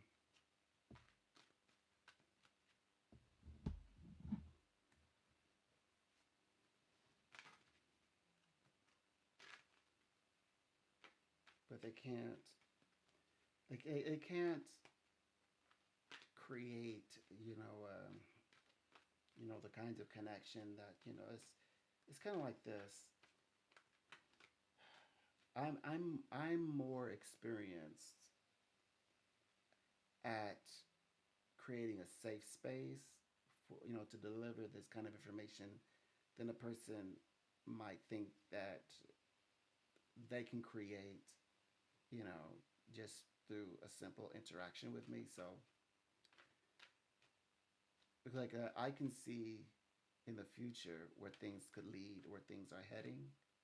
And of course, I'm very good at sabotaging it. So I sabotage it, kind of like with the parallel universes. Like, I know what all this is. I'm just blessed like that. I just know, like, whenever I'm engaging or interacting with someone, like, I already know I know why the universe put them like put us near each other. And so if I know that the end result is is not beneficial, then I don't allow. Then I sabotage it by not allowing that to take place. And you say, well, doesn't that affect free will? Well, that's because when people who say that, that's because they're thinking one-sided. They're thinking on a one-sided. Well, I know they're thinking on one side of a coin because they're basically they're acknowledging their own free will, but they don't have the bandwidth to acknowledge other people's free will because universe is multi-dimensional. So there are multi-dimensional experiences of each each entities or person. I mean, like a person, just sticking with people, their free will.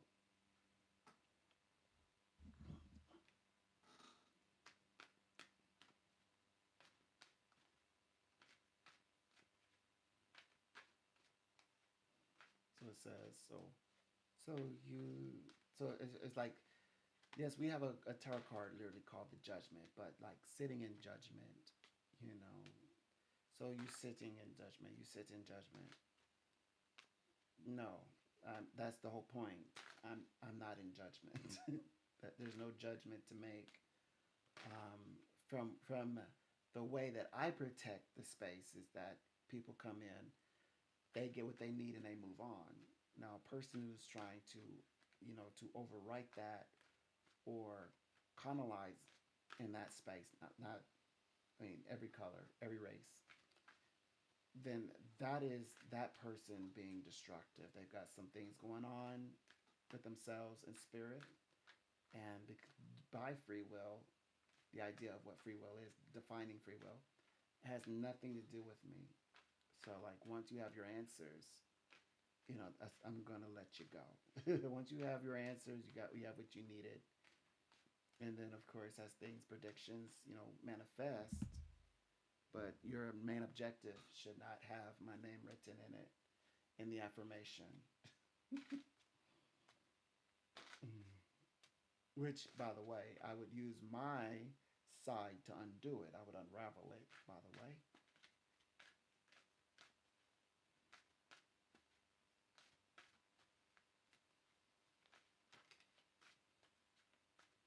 And so that the right person as in people who are ready to allow the full potential to reach themselves, exclusion of myself, of course, and everything associated with me, including where I choose to read you. um, that is what I bring to the readings.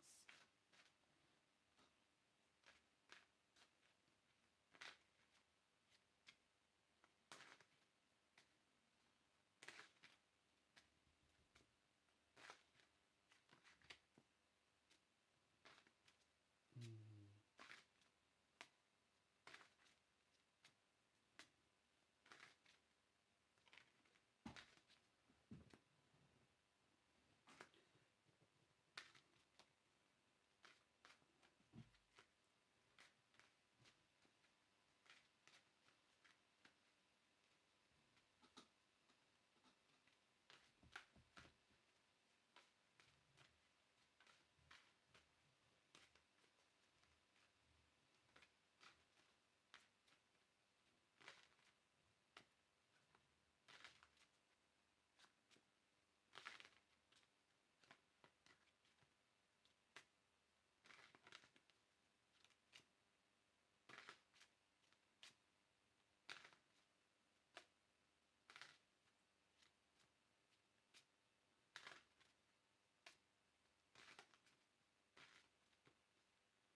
Okay, so let's see.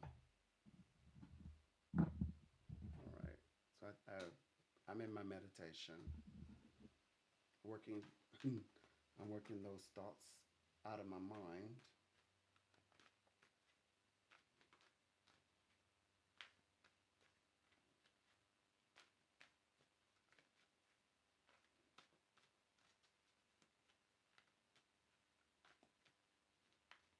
Okay.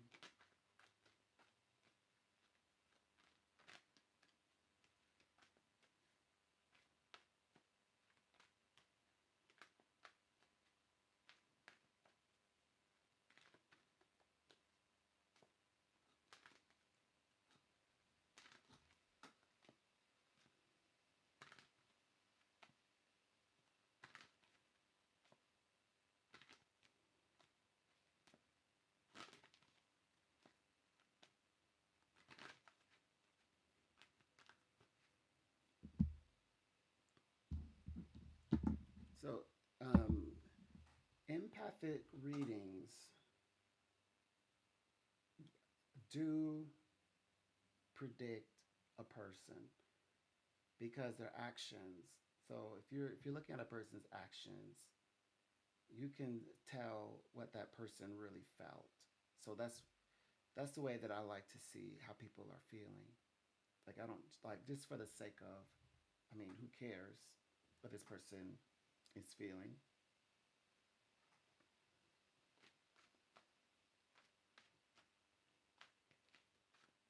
No, who cares?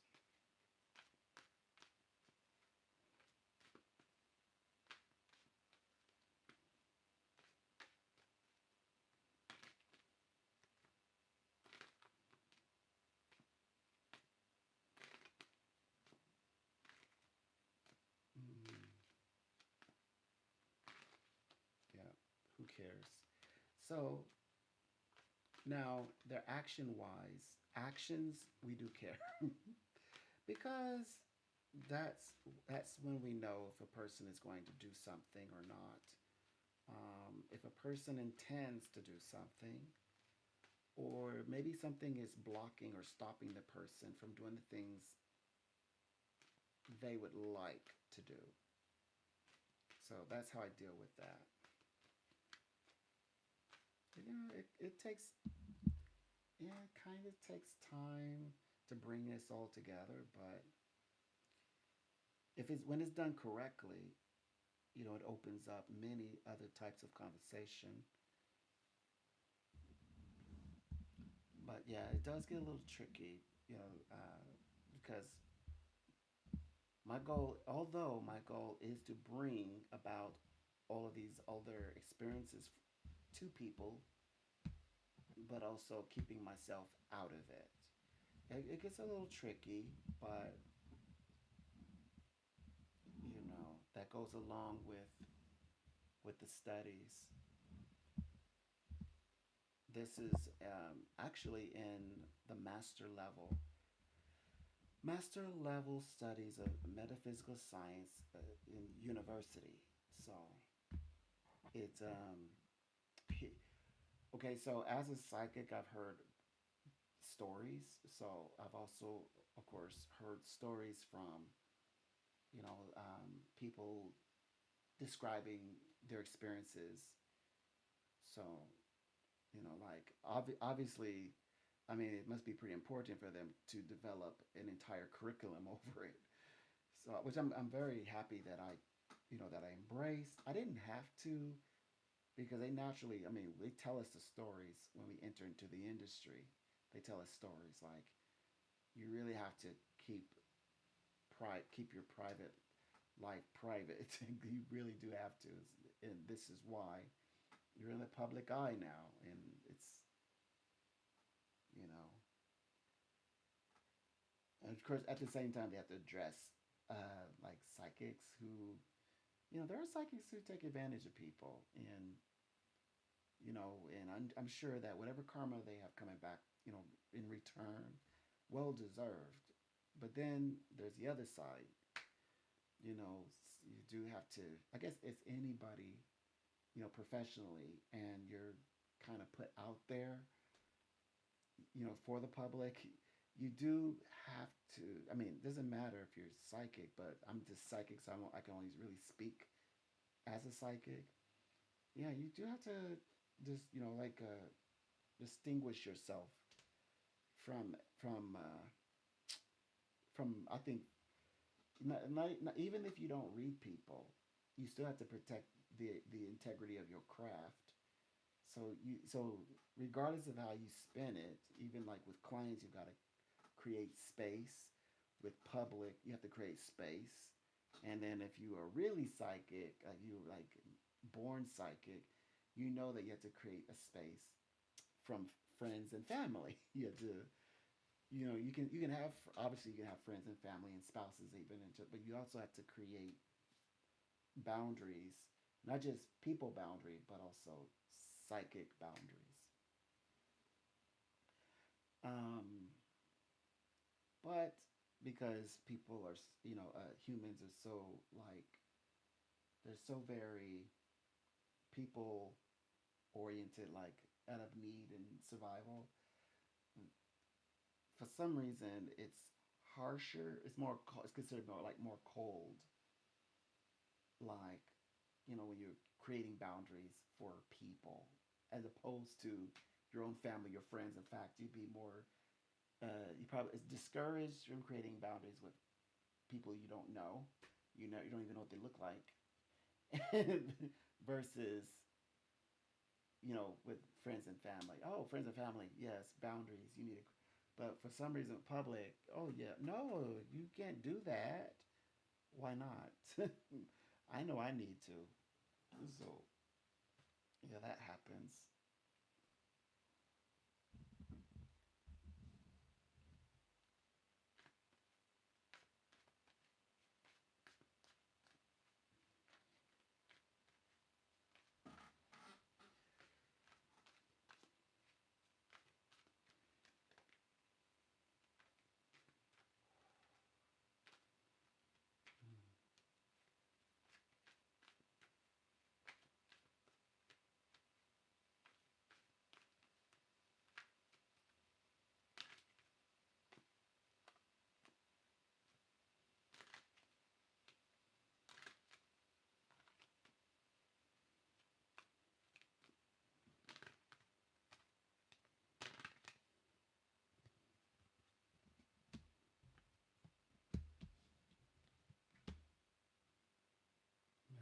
Let's see.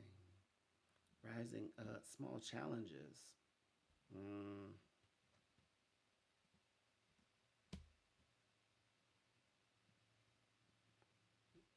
okay.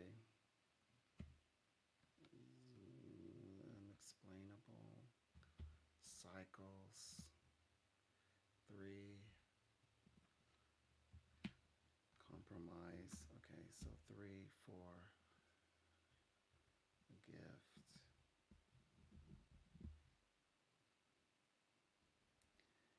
See, that I'm going through my karma. My personal karma, I'll let you in.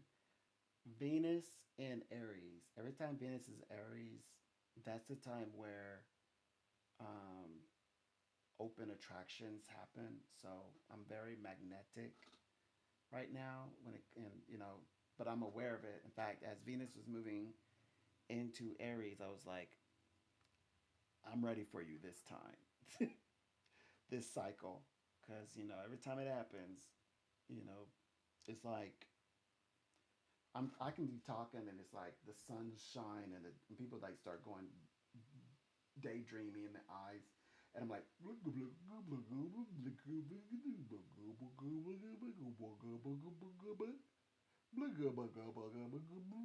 like, what did you say? Like, wait a minute, you're not supposed to say that. I'm like, baby, I'm your psychic.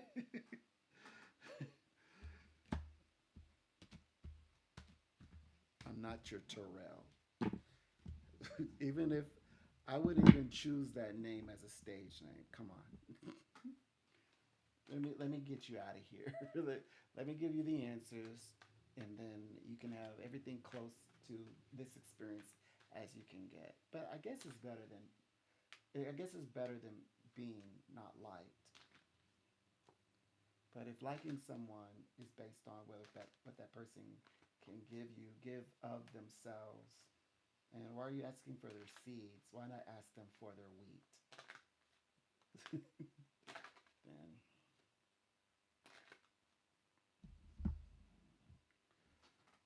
anyway, that's not as I know that's opinionated. That's my opinion. I want to give you why you take the seed that I can, because seeds I could produce to so that I can also have the results having grown and nurtured the wheat, and have we can all have wheat, but seeds we all only only the ones who possess the seed get the seed. So yeah, and this is my way of looking at it. That's how I see it.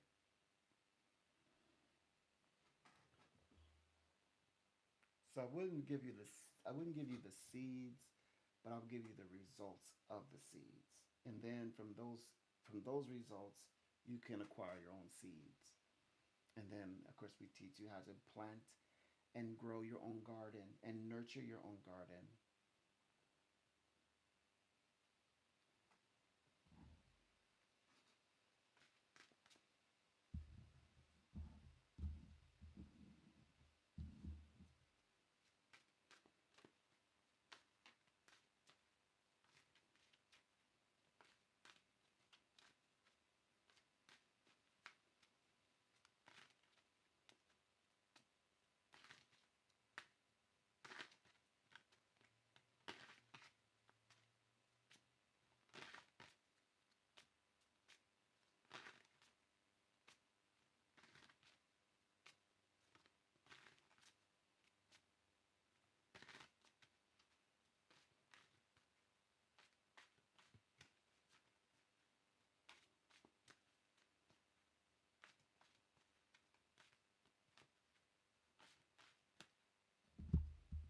So let's see.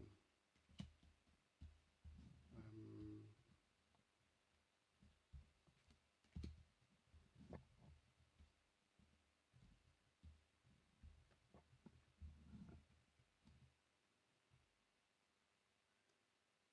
Realm of communication.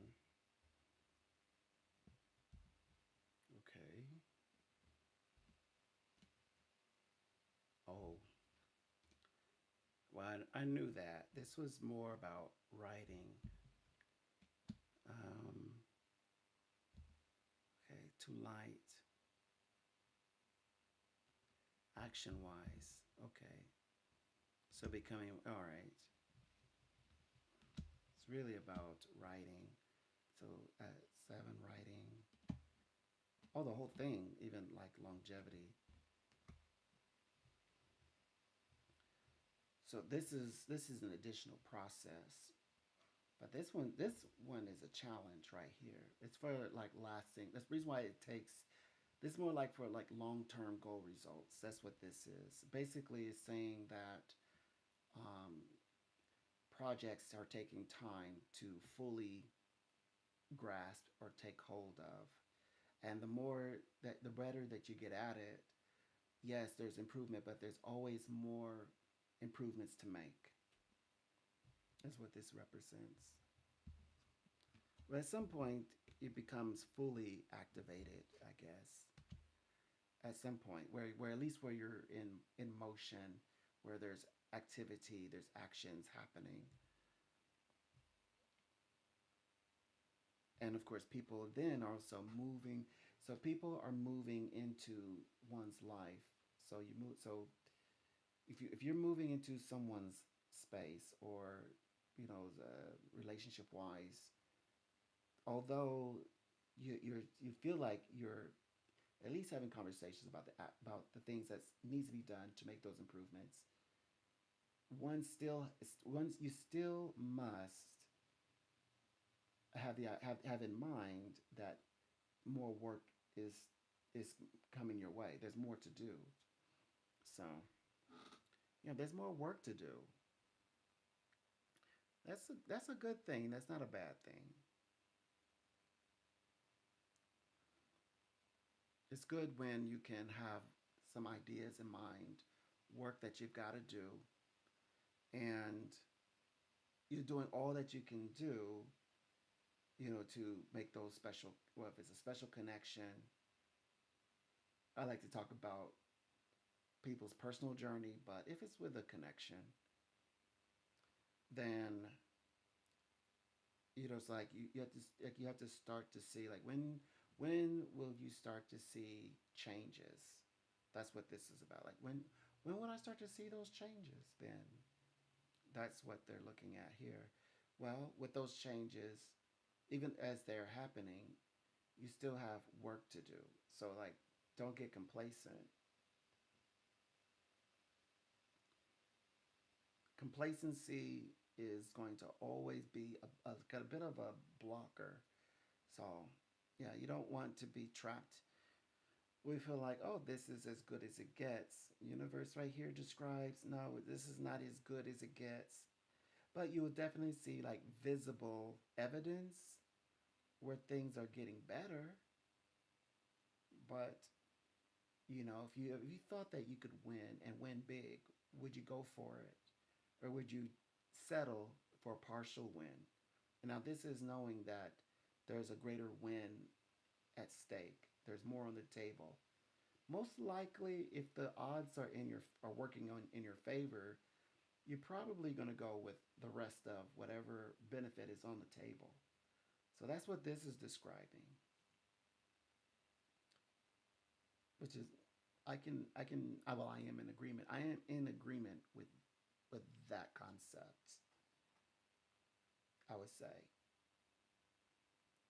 So it's usually okay. So it does have like the personalities here. It has the courts. But if I were to, let's say, remove all the courts,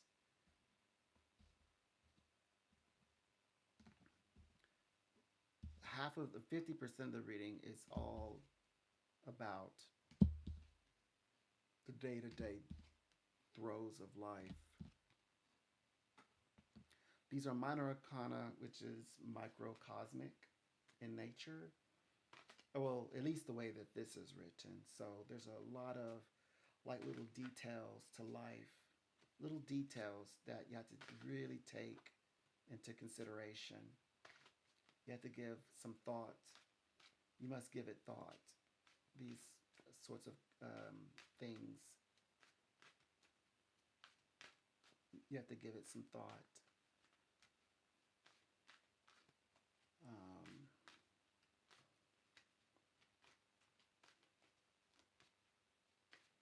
Something that takes time.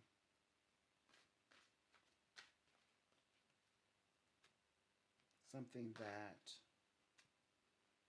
um, if you like, kind of like if you're not a self initiator, this is a time to prepare your mind, to do something that you normally or usually wouldn't do. But it'll be a nice manifestation once this task is complete. Donald here. Yes, please. Okay.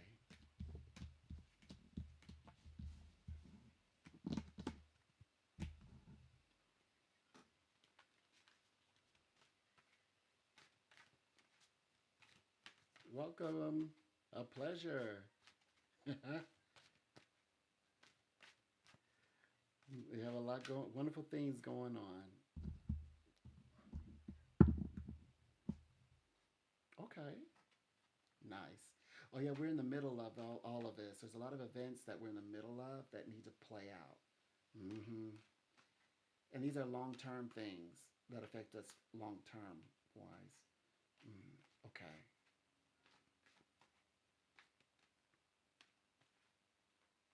Okay. Beautiful.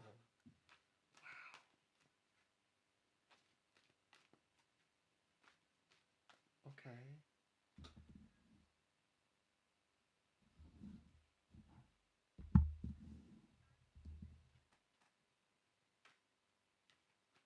Yay! So partial prediction true. Now we need the rest of it. The second interview, you're gonna hit the ball out the ballpark and land this one.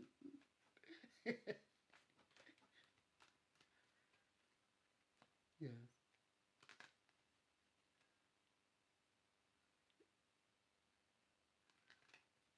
Yes. Okay. Mm.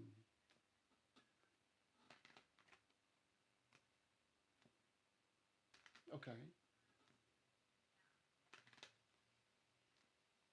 Mm.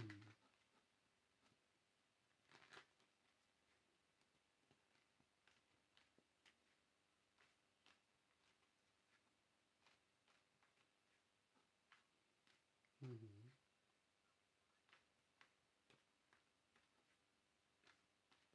Mm.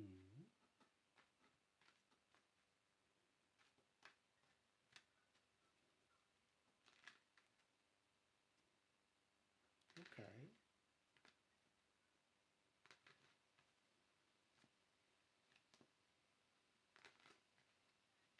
Oh.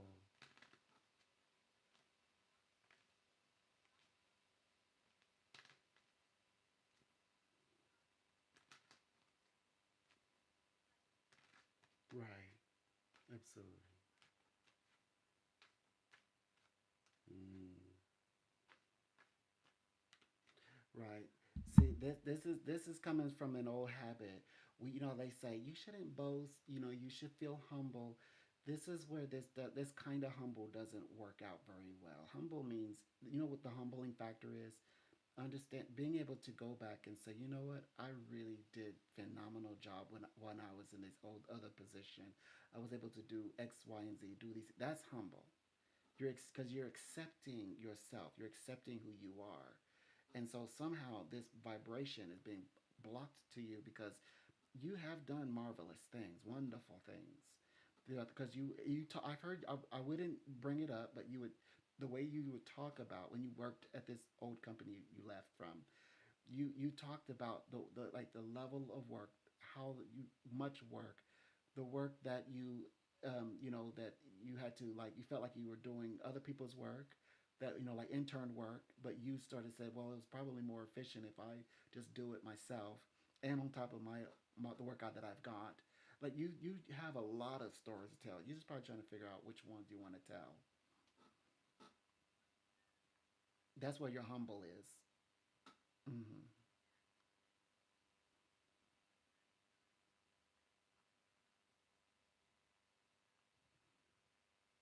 Mm-hmm. Yes. Okay.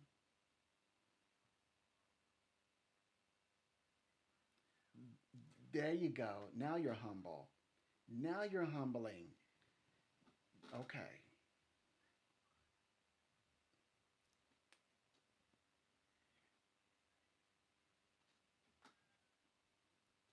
Yeah, what you learned from it, from a because clearly this businesses like yours want results. They hire for results, which means there's a methodology or a scientific answer to how you gain your results. So it should be very like pretty black and white here. You bet like what you need right now, something you can put in ink.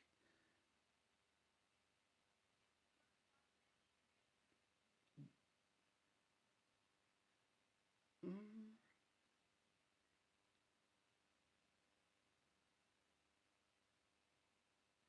right. Legal. I believe it gave me the feeling they want hard science. They're very cerebral. They want the science part of you. But you can add that as like a by the way. You know how like they say, well, other skills that I've got, extra skills. They said, well, anything else interesting about you? Like new life event or this could be one of them. Well, I'm an entrepreneurial. I was chosen and selected, and the specific the type of mentorship, like the level, the quality of mentorship you were afforded, because because you could go on and to tell the story, but stemming from the scientific approach, because you learn to take initiative, take charge, stepping into roles that you also were able to win out of so many people, candidates, mentor mentee relationship, and you turn it into something worth your while. Is have that's you're doing other things. Well, it's broadening your perspectives of what is an entrepreneur, what goes into being one. You definitely have a beautiful story to tell for sure, from a humble space, from a humbling background. Makes you appear also personable.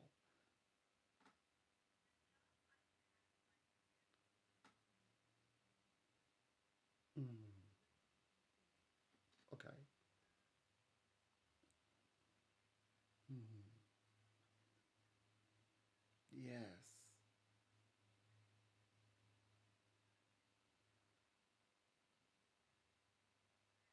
Right. But you can describe it as the method how you've grown. Like if you pick that, you could pick up how you're able to take something you learned from there and bend it and create it and innovate it to something else in another time frame that allowed you to continue this sort of way of creating measures and boundaries to to problem solving. Maybe it's your path, gives you a little bit of insight how you're able to problem solve. You solve problems. Yes. Mm-hmm.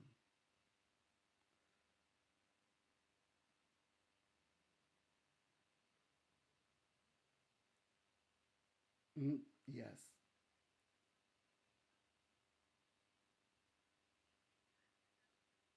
Yes.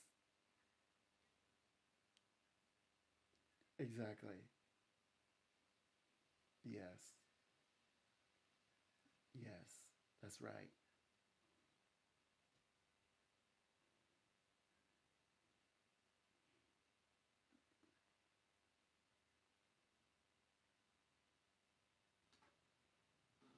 Let's see. My guides, definitely are showing me the number 5. It's like 4 is a lot, but like the maximum like 5, if that. If that, it's like they want they want candidates, right? But they want they that you call it when they kind of factor out candidates as well.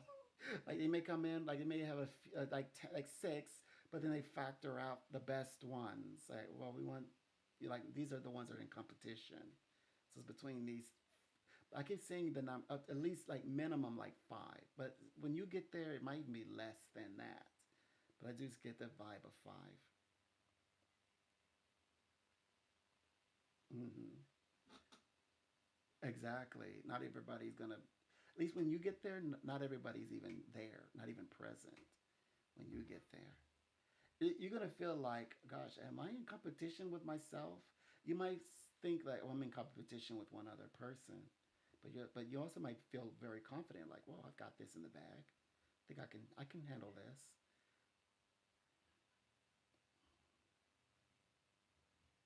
Yes, yes, and that would be wonderful. I would love to celebrate this with you, of course.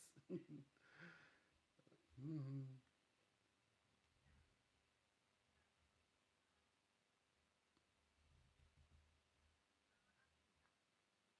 Hmm. Beautiful.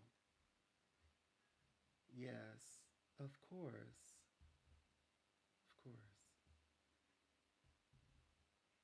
But you know what you should, really. I know it's, you're probably not ready to think about it. You probably would rather put it outside your mind. The tough times, like when they doubled up your work, like when they made it very tough for you, and you're like, why are they doing this? Why don't they just hire me? And why don't they just like move me up in the ladder rather than just loading me up with all this extra work? I hope that you I know protect your aura, but I believe if you walk this path, I think that those words that you need to call upon right now, those words will come up, and that's where these words are humble energy. They come from your humble space. Like you're the center of you. They say deep down the gut, you like that empathy, you right. This is you experience because you had to been very patient to first of all at the time when all this is happening to you and people are speaking to you in the way that they were, you had to, as you say, you were disciplining yourself. And if you right, okay, you're like, I'm gonna get this job done, I'm gonna do it for the cause, I'm gonna do it for the work, and then you did it. That's where all your humble energy is. Like the words you need to call on right now that says, I did this, but this also what makes me a person. But this makes me to be a person that I don't just say I can't do it, or I don't say I give up. Like you said, I like the way you said it. You saw a situation where there was an opportunity that just to go ahead and kind of like do the right thing. You did the right thing for them, and that is positive. That the result is the result, regardless that they did some unhanded, which caused them to. I know that's a horrific thing to have to say. Yeah, they had to settle, but I mean, I think it's really wonderful that you can leave that the all of the stuff you had to do when you fought at the end. You can leave. You don't have to necessarily include that because this is about you. It's not about them. You're not supposed to give light to them. You're giving light to you, but that you were right ultimately. Okay, personality wise, didn't get on well, but the fact that you stood up and you made the right decision on such a high technical level that proved to be the right answer that was needed. You could very well say, well, my result was this, and this is this is successful. This was a success. You were able to make a call like that, and you could just leave it there. You could just insert the period. It doesn't have to be like, but then they got mad. But no, you could leave. You just put the period right there. It was a success. Period, because that was the result. You got your result. Mm, concrete. You are exactly. You're good. You will. That's why we're saying you need to walk this uncharted territory. Like it's not fun to have to think about these things, but you will get the concrete scientific answers that they need. But also, it's going to come from a very human place. That look, you're smart, you know how to do it, you've got the experience, you have to have the education, but you also really care about doing the work correctly and logic and formula, and that you're able to do that. You were very detailed in what were the parameters for why this needed to be implemented. Use very specific words, concise words, and and they knew what you were talking about. They just like, we don't want to do it. We just don't want to. But at the same time, you knew exactly what in the world you were talking about, and clearly so did they. They made that very abundantly clear. They knew what you were talking about.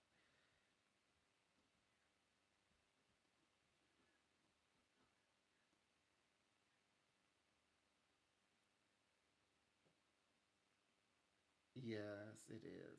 It absolutely is. Yeah, they want you to.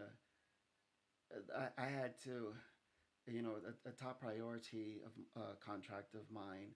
They asking the same thing that they're asking. Like they wanted where you have to go into detail of what was the experience, what was the success over, rather than saying, well, if we let you in, what would you do if I approached you as a custom, that kind of thing. Instead of asking it like that, like they want you to come in and basically tell the story. By the way, they wanted to kind of like this was my literal experience. This is my story, and this is what happened, and this is what the problem, and then how it was resolved, and was there a resolution? Hopefully, we always would say yes, there indeed was a resolution, and I'm so happy to report this. And you know what makes it even sadder? That yes, this type of experience happens with the company you have a little bit of a falling out with. You fell out with them, but that's the best story. It's like the professor who says, "Okay, I'm going to write this paper," and you choose a process paper, and you write how to create a mold. They give it back to you. So I don't want to know about a mold. No, do you have anybody, you don't have anybody with diabetes in your family? That's what I was asked. You're like that's more interesting than you reading about. You're not going to bore me to tears. So like you said, like tell the story. You're gonna tell the story. So you're gonna do it, and it's gonna be exciting because your story, what you lived and experienced, and led you all the way to where you began to focus on your entrepreneur work. Isn't that interesting? That is fascinating. You've gone through a lot over the past months that we've interacted. You've gone through so much. Job change, working on discovering that you have this wonderful creative gift to creating the perfumes, the oils, and so forth. And just all the things you've learned. You've traveled the world, you know, finding yourself, discovering other parts of yourself, and you're able to now, tap into that. You're able to tap into that. You have a story to tell, and you should share it. Uh-huh. Of course not. But the experience that got you to that point where you could talk about, yeah, I have some entrepreneurial experiences. I'm figuring out you can talk about those very detailed because you lived it. Hmm.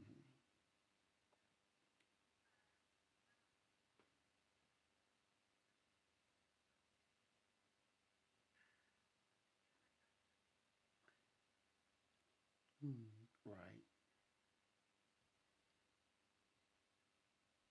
Hmm.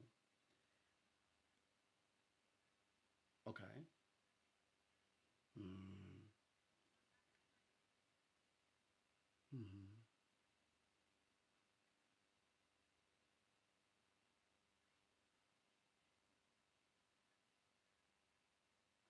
Hmm.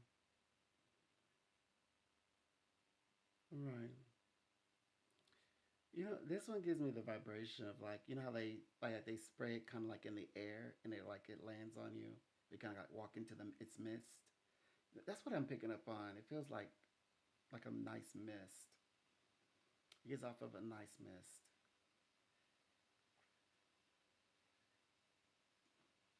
Hmm.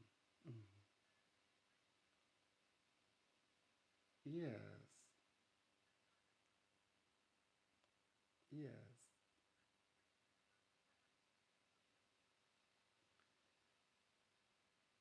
Okay. Right. Well, you need this job, this one. But you know, it's kind of like a like they call it like a vine. You know, like you said, the branches and the circuits. You know, that leads up to the tree or whatever. You know, what's growing from the ground. Everything is so complex and connected. This your experiences leading up to this particular job. All of this is connected. Yeah, it's connected.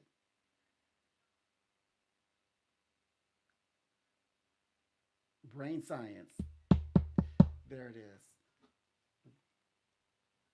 Okay. Okay. Okay. So they're interlocked. They're interlocked in some way, like a vine. You're supposed to get this job. That's what's inserted here. That's what's asserted here. Good.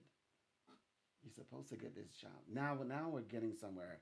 We removed the little getting tangled up in the weeds. Now we're getting to where the nutrients are.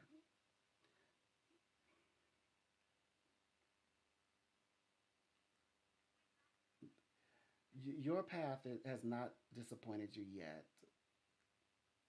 You have much to offer. You're just getting started. Mm-hmm.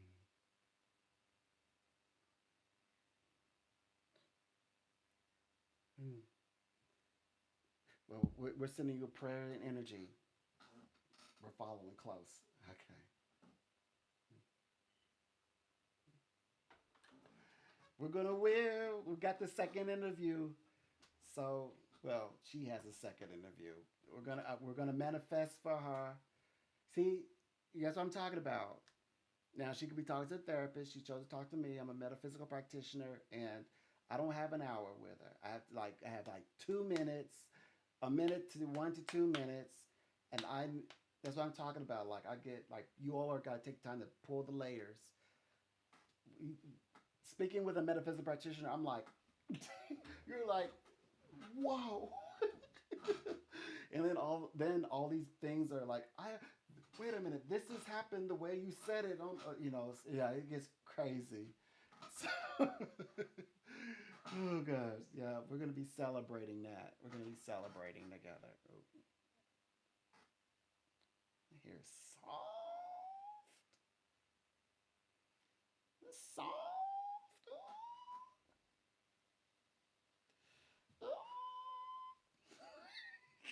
Yeah. So anyway, so she's like, okay, we go to the second. Okay, we predicted the second interview, but she's like, it's like, look, you like she modest. There's modest. People confuse modesty with humble. Like they're trying to say they're being humble. No, they're being modest. We don't need modesty right now. It's like no, we don't need like her people like her like she's like very smart and all that. They don't boast. I'm like no. You need to tell your story. This is time we need to know exactly what you did. It's real. What you're going to talk about if that really happened to you. Like you really did solve these issues. I remember her reading. She's like, yeah, because I remember. Like yeah, like I'm talking about this is like years back, months ago. She's like, yeah, I did. I'm like, now you're gonna go into that interview and knock the ball at the ballpark, and you're gonna tell me about it, so I can tell everybody that okay, see, uh, my entrepreneur landed her high profile job and working with neuro people. They work with the brain, neuro brain, very high science, medical science, and I need to be able to tell people that my predictions came true, and got some of that that holistic therapy vibe going as well, which is happening. All that is happening at the same time. Like they're just interwoven together. So that's how I work.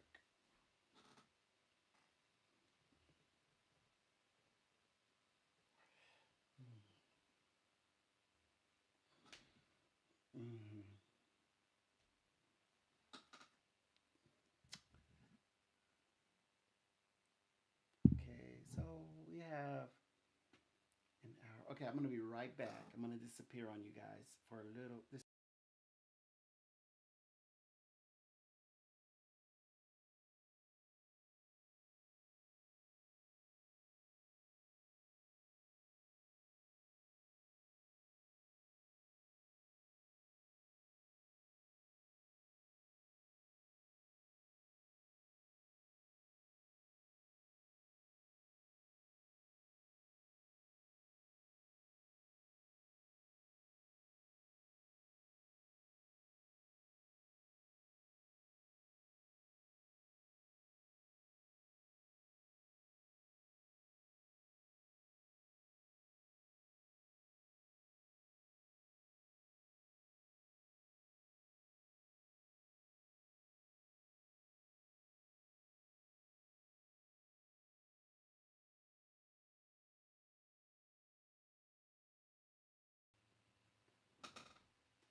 Okay. I'm making great progress. So,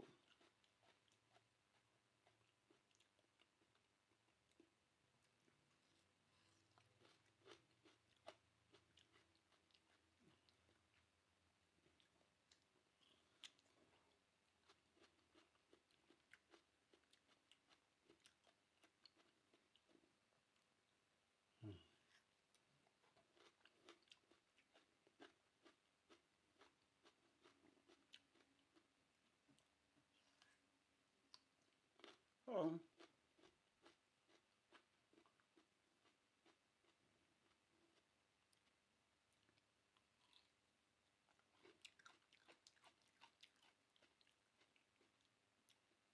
anyways, so, um,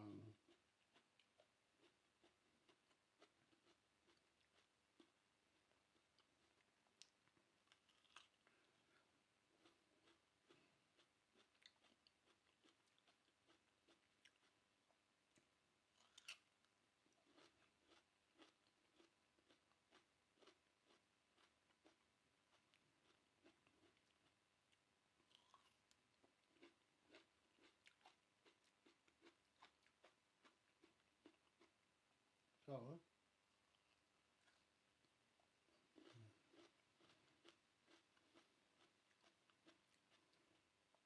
oh gosh. Okay.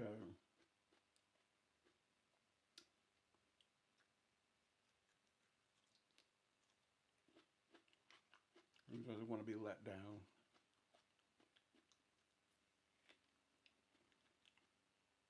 Of course not. Whoever does.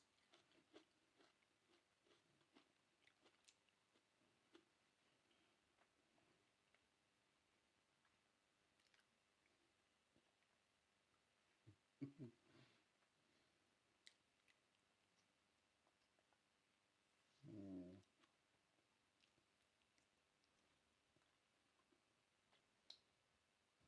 Yeah. She doesn't want to be let down, but whoever does. Whoever wants to be let down. Nobody does. But who does? Mm. 1 second.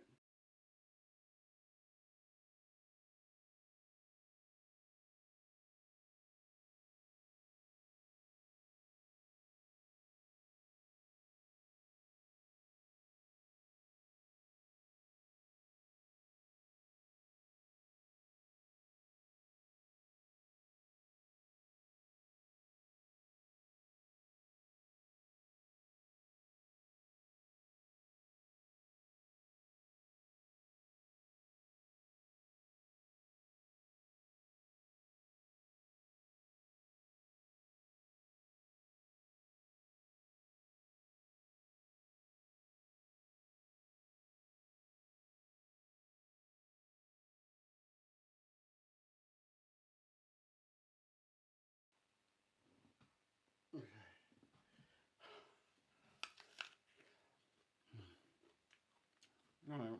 So, all right.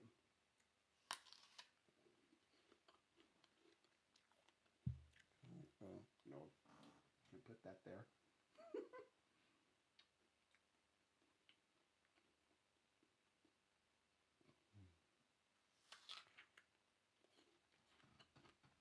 Um,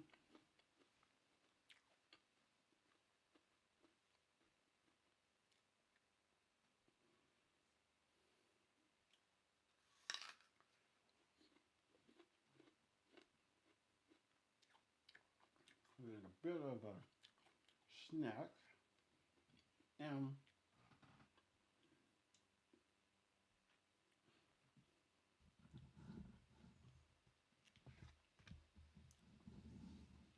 yeah, so what I was talking about is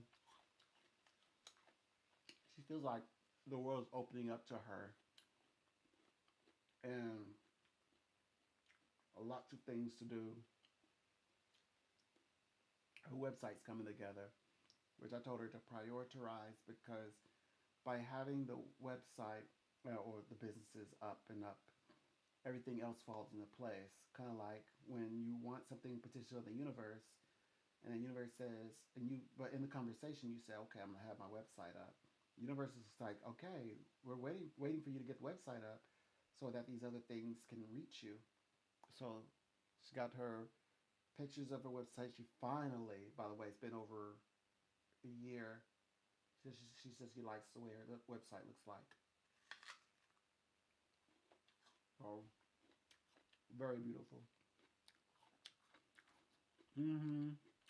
It's all coming together. Um, she says that we'll work together and create the oils. Um, of course, oil she will sell, make our oils a little bit more complex.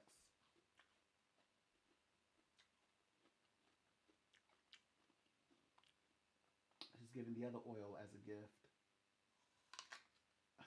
It's okay. And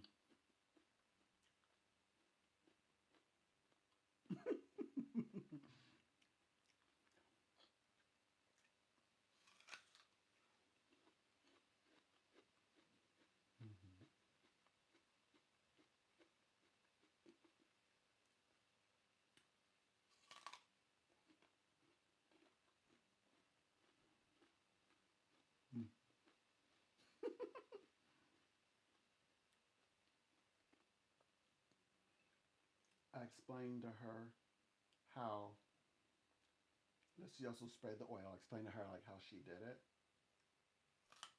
She's surprised.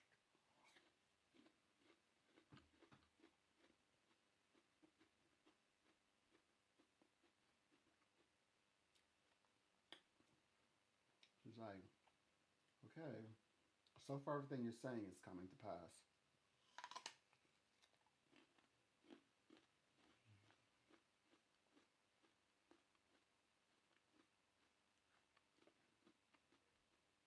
But then I get to say that it's like they're still waiting to catch me in a lie or something.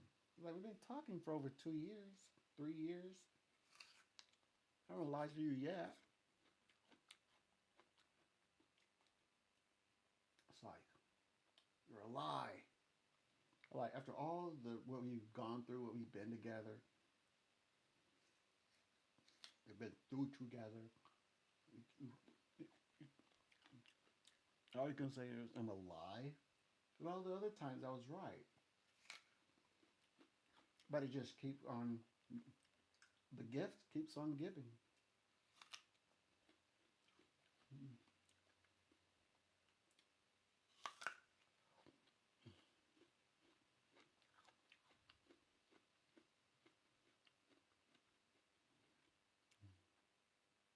Well,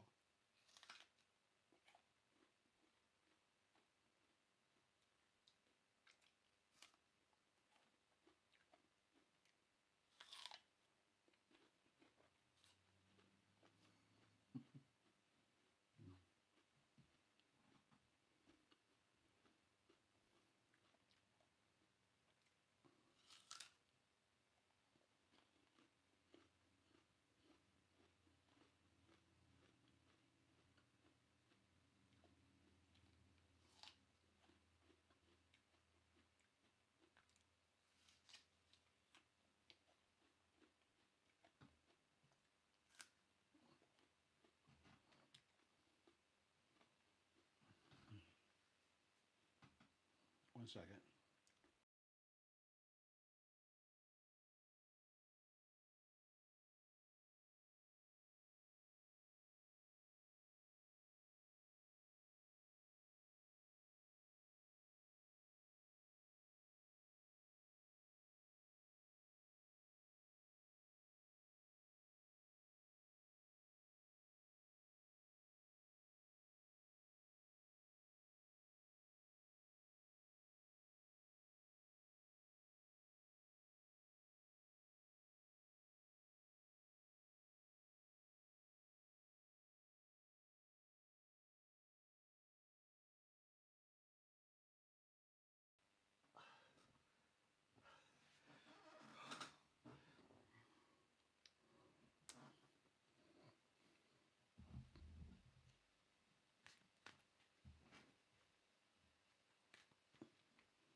So it's like a quarter till, I guess. Quarter.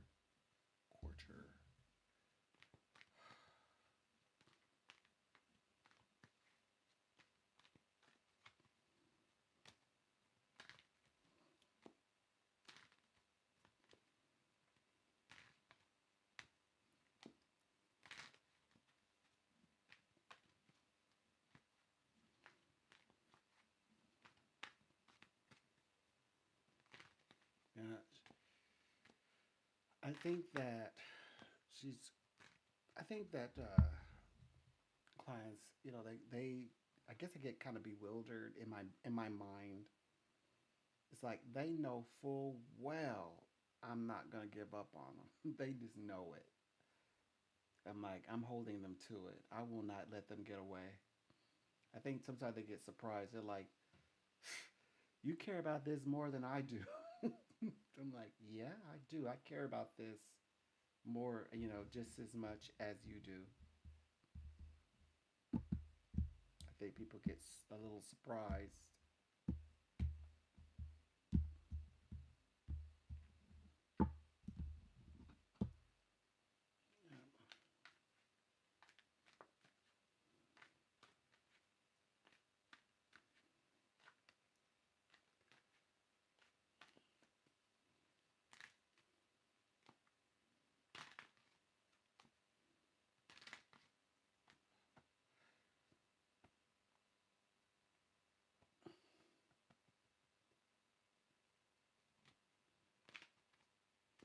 Excuse me.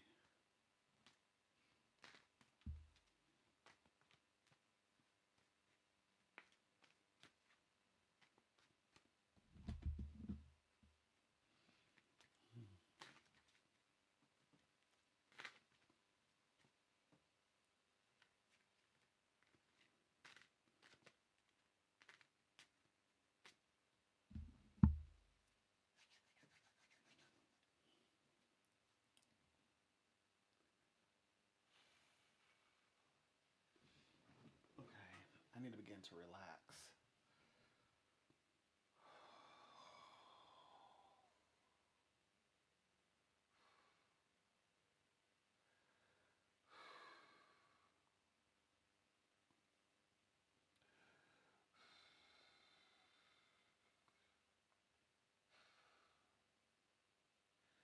See, this is what's like being filled with all the powers. I still have the trifecta, and I don't intend of giving it away. I'm not intending it.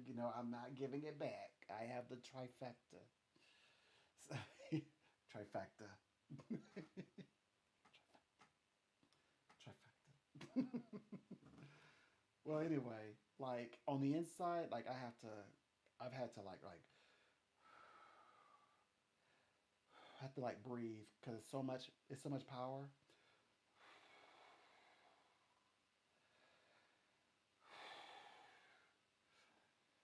Yeah, holding the trifecta, it's a lot of power.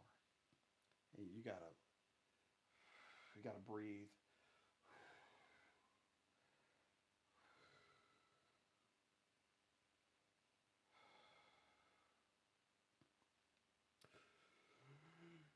In, exhale.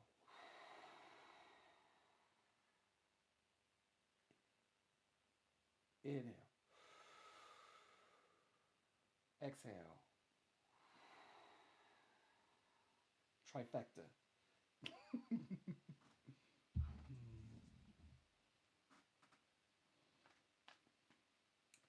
Anyway, whenever I feel like, oh my gosh, it's just gonna come, like it's gonna just come out, I just go like I go like this, and I lie down. I just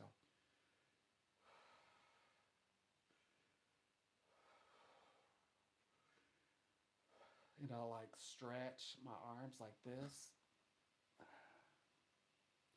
and that's how I keep it where it's where it's circulating, it's flowing. So because it will grow, and sometimes I'm like,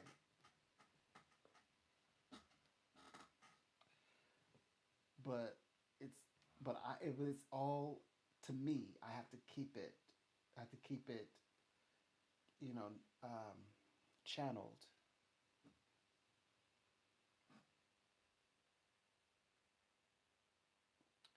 I have to keep it channeled at all times. And I don't know why this was like recording.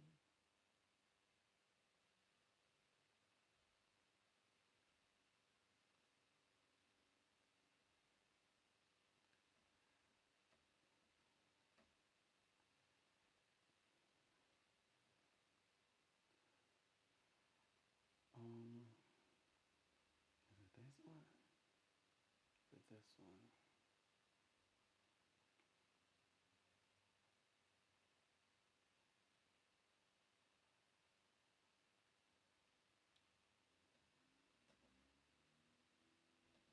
Somehow it started recording. I didn't need it to record.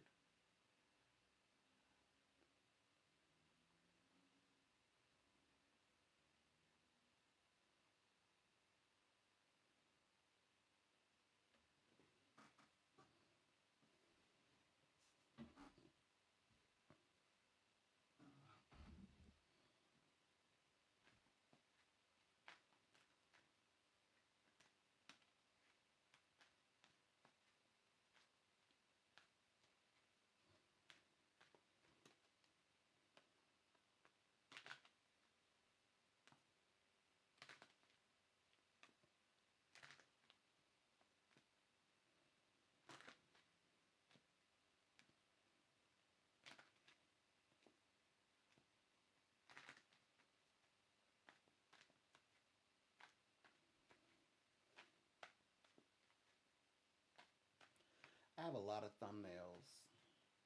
Like once what was like I think like 2 weeks ago, I had to delete some thumbnails just because like well, I don't know where you plan on putting all these thumbnails. It's like, oh boy. So I had to like, and it was like, what do you call those people who like they collect.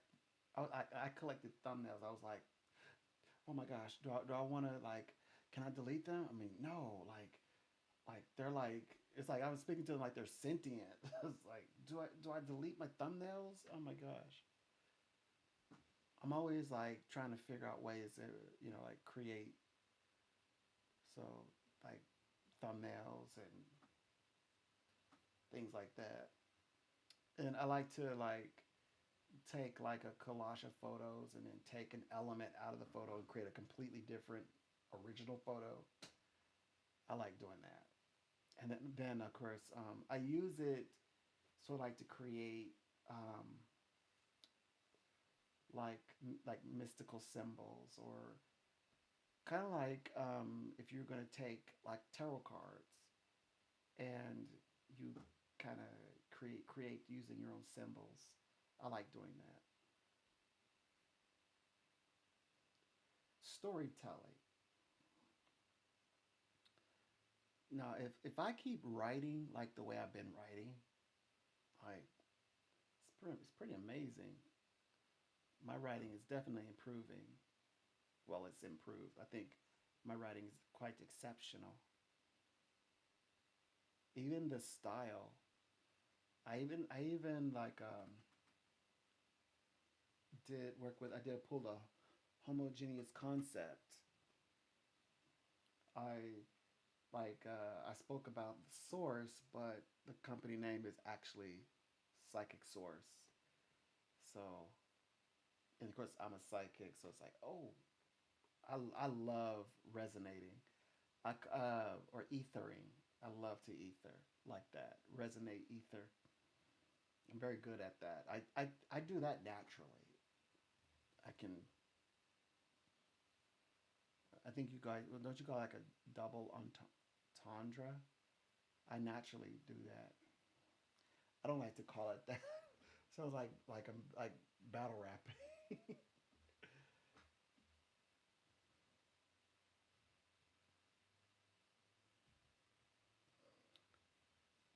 So no, if I keep writing like that, I think I won't have any problem creating. My task is to create newsletter. So, but I can also create newsletter that every I can share everywhere as well. And um, I don't know if I guess like the boundary line is coming down. Like I'm starting to tap into. I'm getting closer to where I'm able to sort of see other, I guess, options or ways of um, I guess sharing content, and so I can only imagine only a matter of time, because people are already asking about the access to readings, which I told them. I said, let's slow down. I'm working on that. I'll get there. When I get there, I definitely will share. I definitely will tell people like how to access the the the psychic database, how to connect with the higher consciousness that we all have the ability to tap into. We have the ability, um, of course, we have the tools that can, that make, these types of connections capable.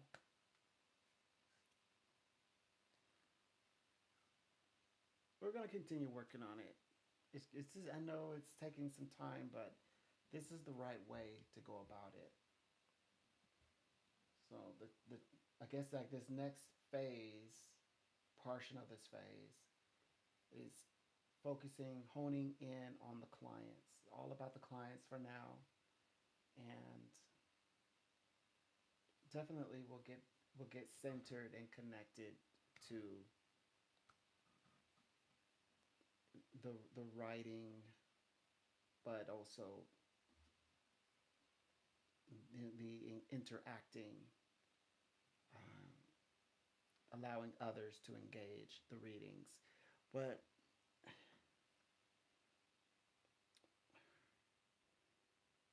it's going to be in a very specific.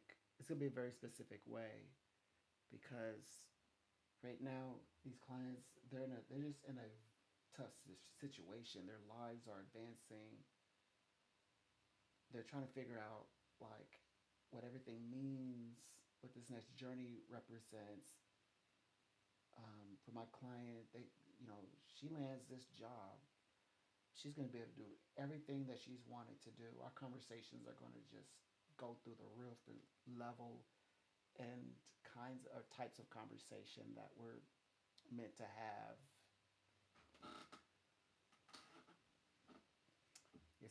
It's going to be. I think it's going to be um, very sophisticated. They say just is into a very complex direction in life, like no greater than, yeah, no greater than five.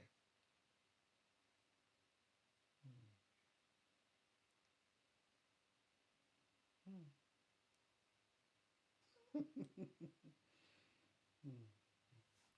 And people are still trying to figure out how I do it. They're like, yeah, you're right, but how? I'm actually attracting a lot of like scientific like minds, still trying to. They'll never get it if they haven't got it within the first 50 years. I keep saying 50 years, but I don't think they're ever gonna get it. So if they haven't figured out how to calculate my gift and I guess calculate like how much credit to give to my gift by now, I don't think they ever will. So I mean, if they're trying to like base it off of like a assignments, homework, all they keep coming up with is you're right. That's all I get. You're right. You're right.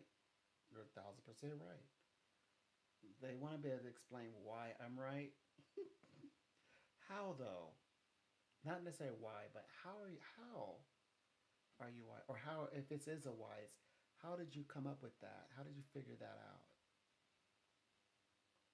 Like why would you say that? Because I don't want that. But then it happened. And like, well, how did you calculate the reason why? And can you answer me that? I'm like, no. We've been trying to solve this riddle. I told him, I said, look, to be honest, the scientists can't solve it. You can't solve it. I haven't even solved it. And I'm the one doing it. So, I mean, I have my own, but no, I mean, no one wants my answer. My answer is I'm just listening to spirit, and I have the easiest job in the world. All I have to do is just repeat exactly what spirits say. Don't add to it. Nothing more, nothing less, and then that will happen. Now, if I start like give and take, and fishing for answers, then that's when I'm not being truly psychic. And I can feel when I'm not being psychic and I'm just bantering.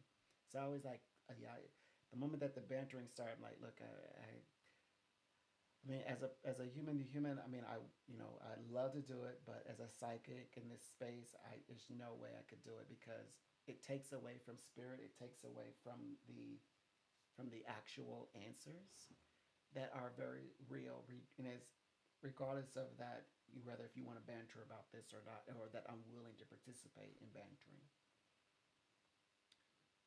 So I said, well, I really have to. I really probably should just stick with what the guides say, and I mean, it is the advice. This is what you should do. These are the answers.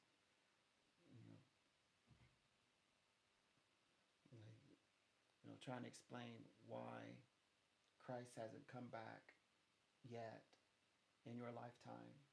I mean,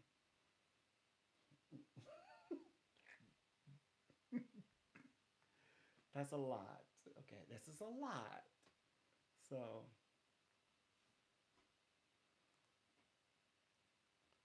that way I deal with it is just say, well, you, you're you're trying to, well, if you're trying to prove it right or prove it wrong, prove this wrong first. Get through this. Prove the guides wrong. Now, if you come back and you can honestly say the guides were wrong on this one, then you have a.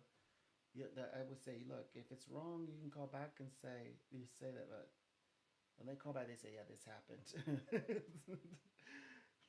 So, yeah, it's like trying to prove me wrong.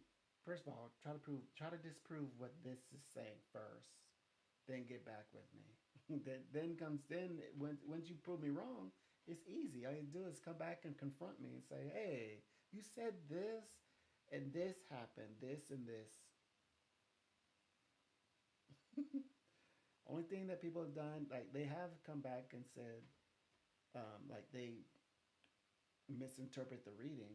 They heard what they wanted to hear, and then of course I said, what would be the reason me saying that without this? Because that's a half a phrase. Why wouldn't it tell you half a phrase?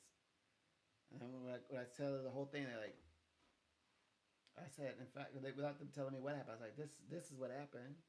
This is this, which led to this, and this is why it's happening. So people are not able to disprove spirits, the predictions that happen, because the predictions that are forecasted, they happen.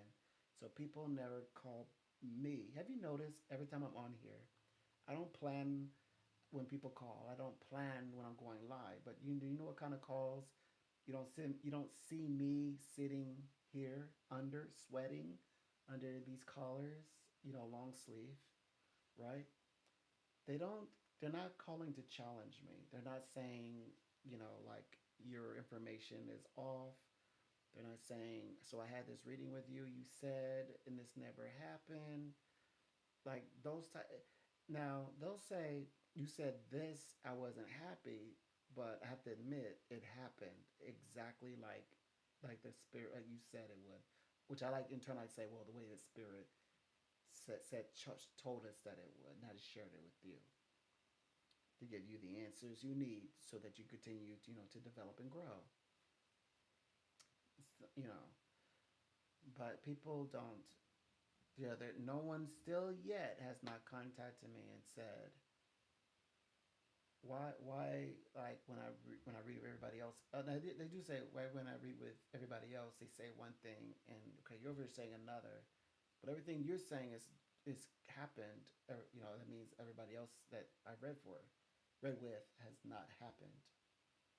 They said they're still waiting for it. People kept telling me this and this, and it's good to have a real answer. And then, with my mind, they can always call back and ask for uh, more elevated predictions, things that are happening around them that they want to know about. I could pass along that information.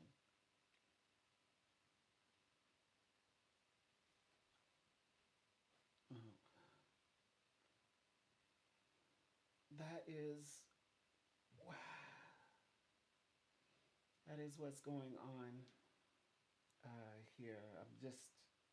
That's why I'm putting myself out there a little more because I want to demonstrate, but also I kind of want I already want to be used to like people challenging. I kind of like to be challenged a little bit, you know. That's why I'm like, since I've been correct, on a reading by reading basis, why not be correct on why not make predictions that I foresee with the world? Why not, right? If I'm Since I'm right a lot as far as I can calculate, why not help the world? So I was like, yeah. So I started making predictions about the world. So that's what of course, I did. I started sharing information about, well, with people, about societies, nations, countries, dignitaries, and plus, it's fascinating and also gives me the incentive to study, like to pay attention to what's going on in the world.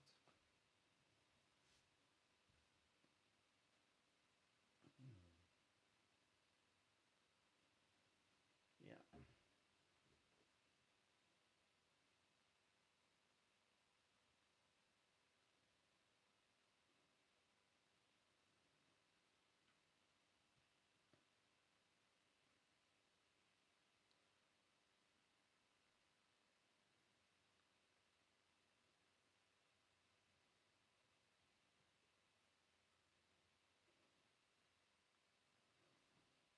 And now my mind is like my mind feels like a sponge,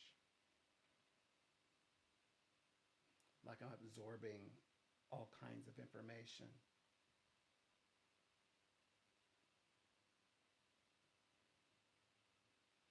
Also, I felt like my mind has been open, like whatever that was like shielding is like it's been. I feel like I'm being my mind is being exposed to some form of learning or higher learning.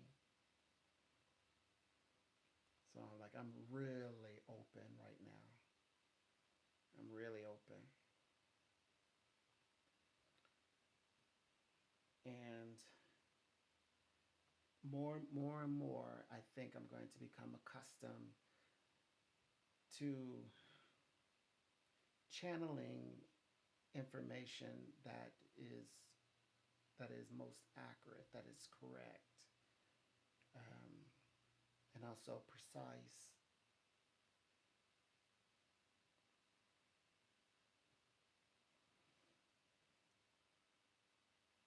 But right now, I think I have everybody waiting.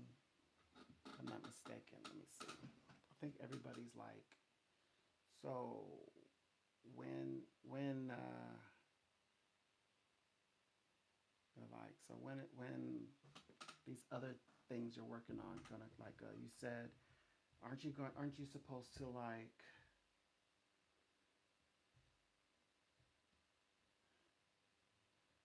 let me see, aren't they said or like aren't you supposed to do something with Mars? Mm-hmm. Okay, let's take a look.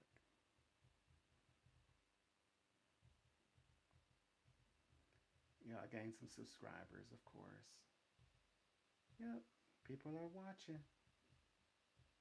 They're waiting for me to do the next thing, which is to talk about.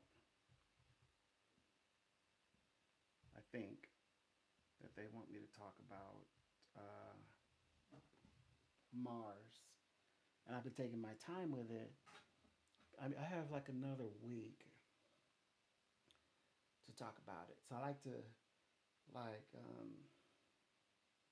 I say a lot of things, and then things like kind of catch up. Like things can catch up. The things that I say, the ones that's for about Mars, that's going to be a lot. That's a lot of information to unravel. But I think it'll be good because I think it's going to um, kind of like brighten people's day, I guess.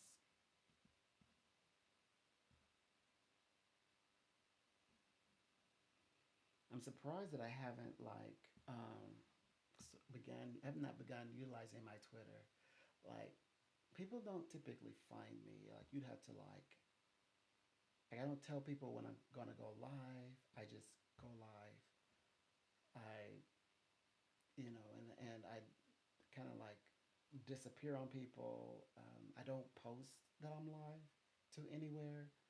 By the way, so it's like, well, if you happen to see me, if you happen to catch me, then there I am. But you all know that I love going live and doing readings. I like to do readings and relax, and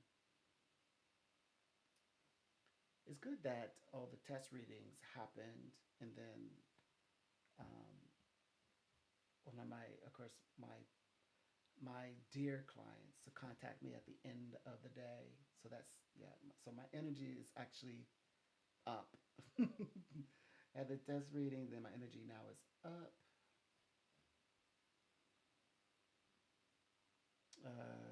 End of the day, my special client.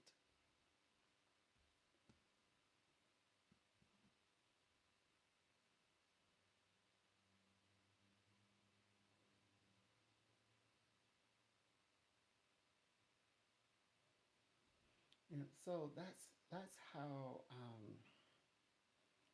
I guess they say people are finding.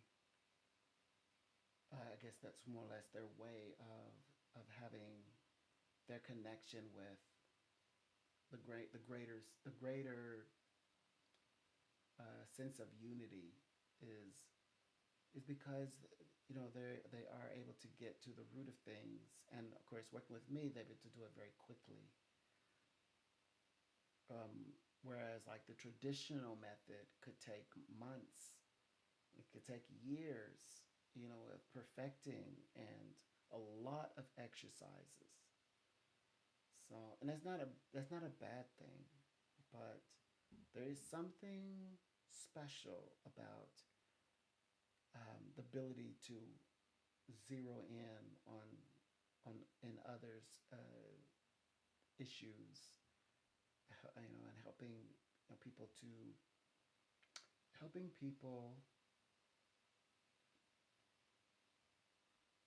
you know, like, well, yes, manifest their dreams, but I mean, what's more clear? We already did, so their potential can reach them. Um, let's see. Okay, manifest, bring it to fruition. The uh, the things in life, the events in life they want to experience. Yeah, that sounds about right. And also unlocking, you know, certain like attributes within themselves that is dormant or that are dormant.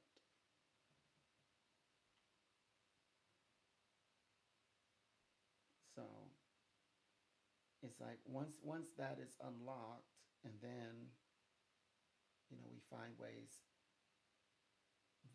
that is connected, but you also feel like it's like you're productive as well, not just for the sake of connecting out of sympathy, just the world, you connect with the world, but that you connect and you hardly notice it, but there is a but then there is a connection that you identify that's personal to you, to yourself. But of course, I like to imagine these things happening with us, and it's not, as you say, like we always have to consciously try to make this happen. I think that in our pursuits, it becomes a subconscious action, and the responses is very much meant to be experienced in real time and physically present. But with that, um, you know, inwardly, everything inwardly, because once we figure out that part, like my client is getting ready to enter a certain space where everything is just obtainable, and so we're getting so close to reaching for that, obtaining this next journey. Everything that's meant to be obtained, um, tangible, is tangible. It, that is what is in arm's length. We can reach and take hold of that. We can reach out and grab it. We can grab that, hold it, explore, build onto it. That's what we're doing here. Gonna make we're gonna make this into something larger, something that is meant to also be enjoyed. It's meant for my client to enjoy this experience, and then we'll begin to operate another level, higher level of energy, sense of belonging. My also clients, they sometimes they say, even the men, they'll say, "Oh, it's not a big hurry." They're like, "I'm not in a hurry. We can just go at our pace, and everything just to happen quickly." I was like, "No, it's meant to happen now. What Spirit is saying in this vicinity of time." And they call me about that. If they call me afterward, it's already happened, and they just, like living life, living in that experience.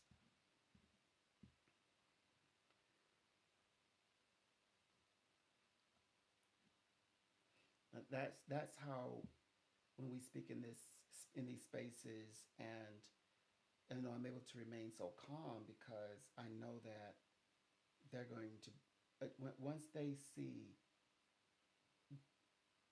that that is manifesting that you know if it's like if it's business in Vietnam, and opening the door, open the consciousness of the people there, opportunity to do business abroad. That connection itself, and then it's amplified by, if this person says, well, it's not about that, empathy, I don't care less, do they want to do the business?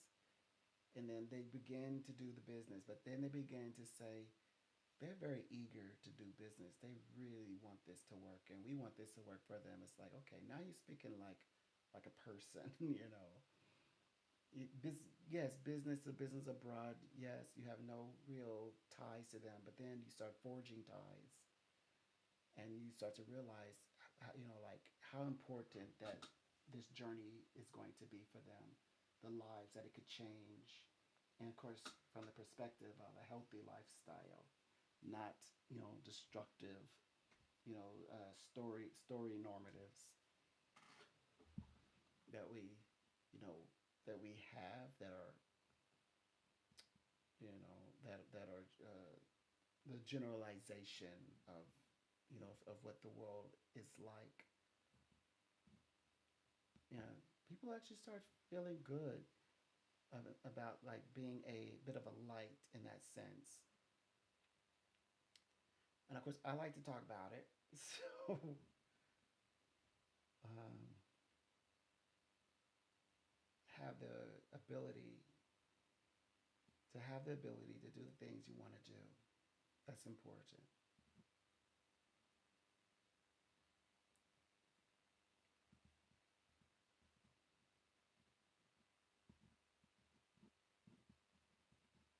That is important. Hmm.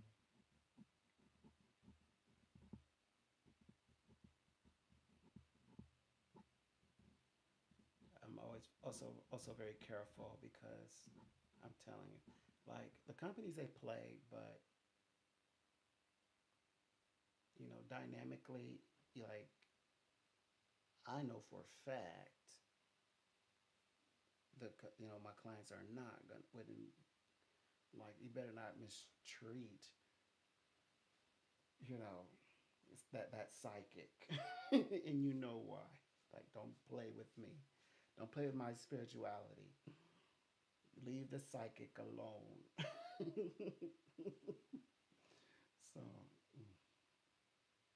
So I'm always very cautious and careful, like what I'm saying.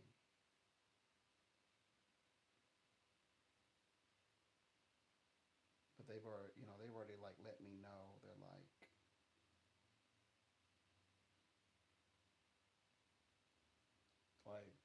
I write letters on your behalf, right?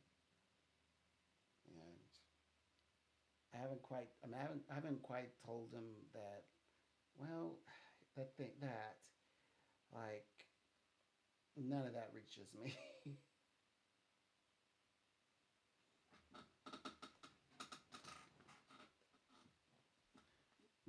Yeah, I don't hear about it until like they actually contact me and tell me.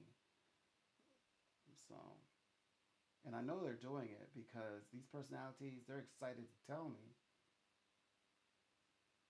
So, which that does answer a question. This is not meant to like make famous. It's just that kind of follows me. I'm always, I guess I kind of move into like a renowned sort of space, and people start to gravitate to me and interact with me anyway.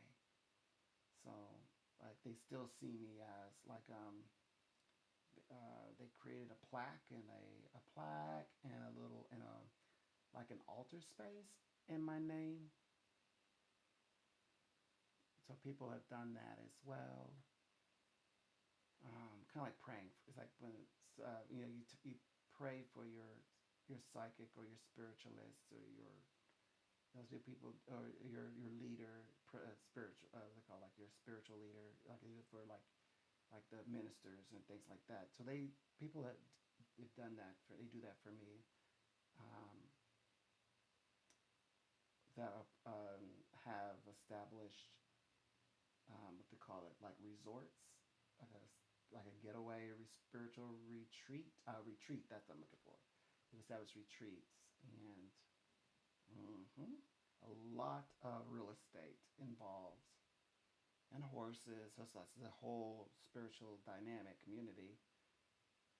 And so hence they say, well, I write like pages, about you. I also, we have a plaque here. We've got altar. Because you were very much a part of this. You were right about these. Like, so when they contact me, it's like all beauty. So I don't imagine.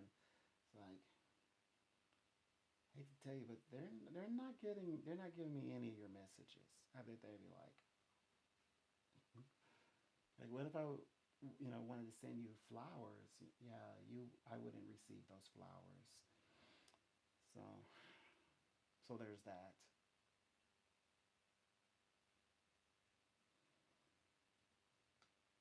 which is which is good for me to be able to say out loud as well. And I know people are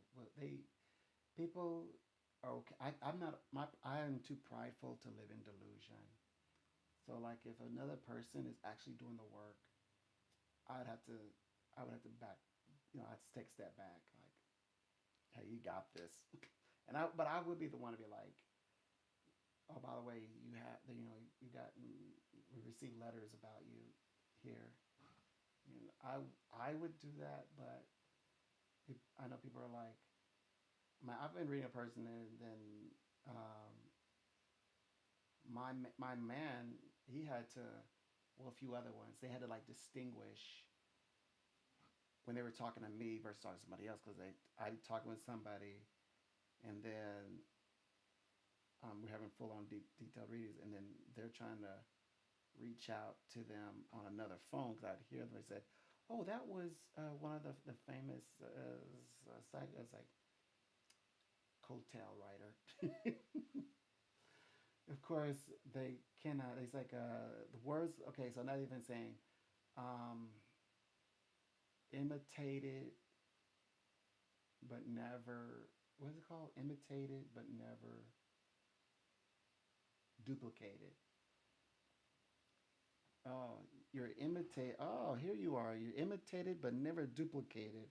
Can't duplicate what or you cannot duplicate. You can imitate imitation, but then you duplicating what I do, following in after behind me.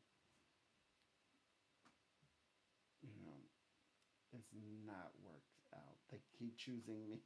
They come back. No, it has to be. And they try with others, but it's just not the same because I always have to do like correcting and healing and reassuring them that their direction is safe, their relationship is safe, their company is safe. But they're tied to somebody else, and somebody else is like this, and this, and this, and it sounds so practical, and that's because they're very practical.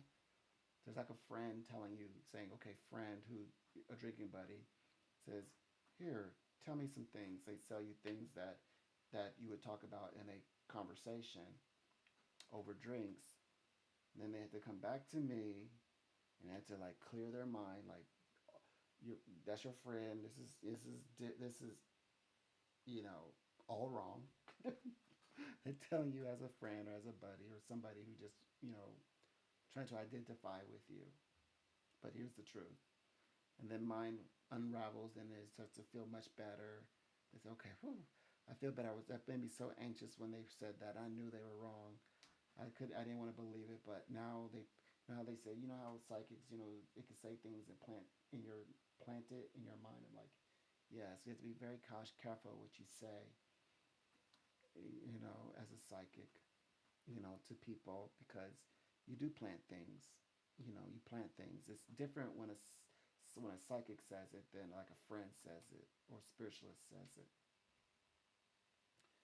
But of course, I am not meant to be in every aspect of a person's life. So I'll say, well, there's certain experiences and words that need to come specifically from the person you're connected with. I can guide and tell you what I see, make my predictions, but actually you need to live it, not talk about it. So that's I've been really, professing that in my readings as well. Okay, so that ends this broadcast, and I will hopefully I come back tonight. Wouldn't it be nice?